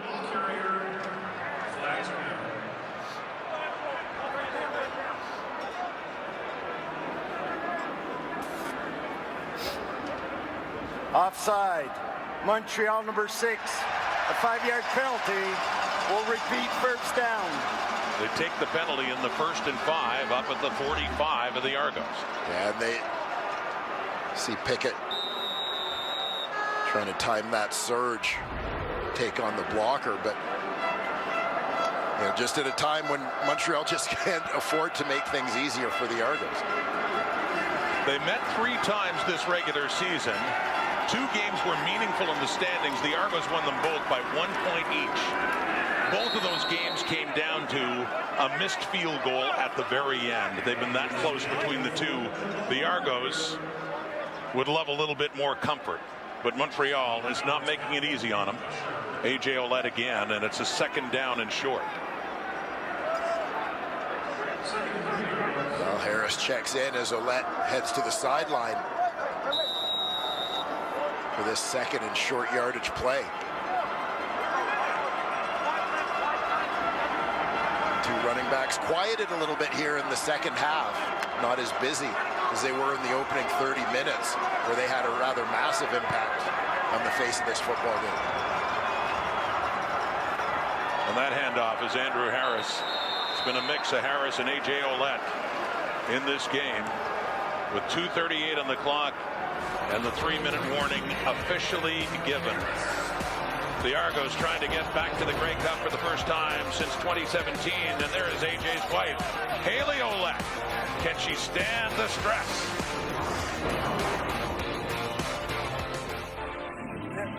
The Winnipeg Blue Bombers playing in their 4th straight Western Final. Nathan Rourke making his 2nd CFL playoff start. I wonder what they're chatting about here. It's coming up next after the Argos, the Owls. Looking forward to it, Kate. What kind of finish do we have here at BMO Field? 1-score game, 7-point lead for the Argos, and a 3rd and inches with Chad Kelly in. with his short yardage play to extend the drive, and you got to really watch the clock after that. Easy first down for Kellyanne Moore as he gets across the 50, closer to midfield, as the Argos keep possession of this football, and they have done a lot with the ball in this game. They certainly have. Well, you see the right side, Dejon Allen. Look how far forward Allen drove from the line of scrimmage. Good guy for Kelly to be following on that play. Kelly got to play 2 weeks ago in the final game of the regular season against Montreal. Got a start, 26 of 45, nearly 300 yards passing. Short yardage today on the toss. A.J. Olet breaks through midfield, close to another first down. Under 2 minutes to go here in the fourth quarter. A nice execution there, getting things blocked up in front of A.J. Olet. Gets a jump start on that toss play. Doing a nice job protecting the football. We talked with AJ a couple of weeks ago about how that has just been ingrained in him. I mentioned Haley Olet, his wife, on the left. She's with her mother at the game. She prefers to watch in the stands and not in the box where a lot of friends and family are. She's a strength and conditioning coach. They run a gym back in Ohio, in Covington, Ohio. She also works with the Cincinnati Reds in spring training in Arizona. And nervously watching her husband play now in a first down for the Argos as Olet. And the Boatmen can feel it now. 1:38 to go on the clock in this Eastern Final. Toronto bound and determined to see it not go down to a final play. Well, once again here at crunch time, got that Argos offensive line getting it done in a short yardage situation. The West Final still to come in Winnipeg. Bombers, Lions. Getting late in this East Final now. The Argos trying to clinch a spot and break up 109 next week at Mosaic Stadium in Regina. Back to the ground. Andrew Harris. I'd take this time to say... Timeout, Montreal. The Alouettes call a timeout that for a lot of great people in this business, this is the last game of the season. That's Nick Usher, who missed a lot of the season with injury and the injured player down. But to our producer, Chris Edwards, our director, Franklin Rubenstein, and so many other talented people in this crew that have given us great pictures, stories all season long. It's been a pleasure working with you and looking forward to doing the same next season. And to you, my partner, Dwayne Ford, always a pleasure. Thank you, and likewise, my friend, and a definite shout-out to our crew on the sidelines, in the truck, in the stands behind those cameras. That, you know, people see us on TV. That is very much the tip of the iceberg of the team that brings you the CFL every week. And as good as they are at their jobs, we get to work with a lot of even better people. I think you'd agree the most talented ones are the ones you don't see. No question about that. But yeah, great job to all of you again. And it's not over yet, but it is at just a really critical point here for the Alouettes. Usher off now, and the Argos on a second down and long now.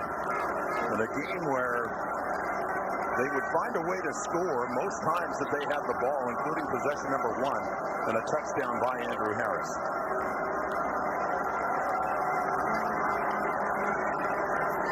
And from McLeod Bethel-Thompson, who was a backup to Ricky Ray in 2017 with the Argos. Now the starter, Andrew Harris, wrapped up high. They want a face mask call on Mike Moore and that tackle of Andrew Harris. No flags are out. Oh, we do see a flag.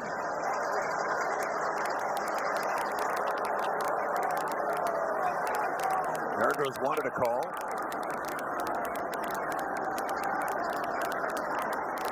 Major foul, face mask, Montreal. Number 44. This is a 15-yard penalty that will result in a first down.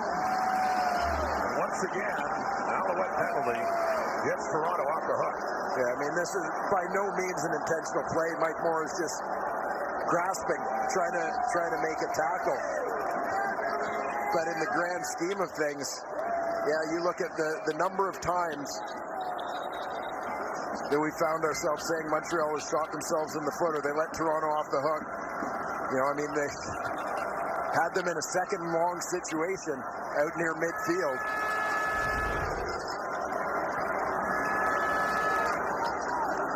Flags out. Adding to his totals, getting inside the 20. Is that an offside against Montreal? Offside. Montreal. That penalty is declined. First down.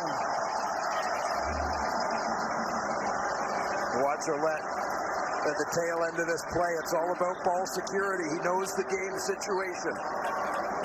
Less important to score a touchdown than it is to make sure you maintain possession. He just covers up that rock and takes the hit. The Argos, under a minute, close to putting this away. 7-point lead, ball at the 20. That close to a chance to face either BC or Winnipeg in the Grey Cup. And speaking of BC and Winnipeg, for that man, 33, Andrew Harris, we can guarantee you if Toronto hangs on to win, he will be facing an old team where he won the Grey Cup before. Not just Winnipeg, he started with the Lions and won it there in 2011. What would it mean to him against either of those franchises if Toronto can finish things off?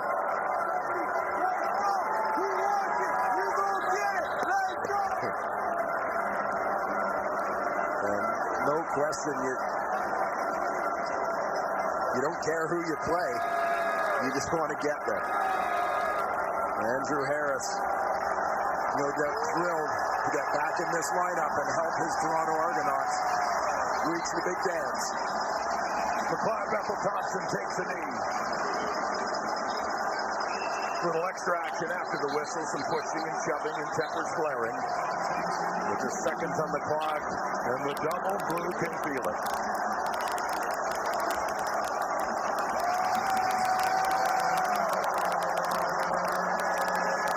Ryan Dinwiddie, who started in a Grey Cup at quarterback for the Winnipeg Blue Bombers back in 2007. His first career start came in that Grey Cup game after Kevin Glenn was injured a week earlier in the division final. And McLeod Bethel-Thompson, Andrew Harris. They can feel it now. Bethel-Thompson has a ring from 2017. He was a backup behind Ricky Ray. He'll get to start in the Grey Cup. This time, the Argos wrote a different story from 1 year ago. They scored early, they scored often, and they are off to Grey Cup 109.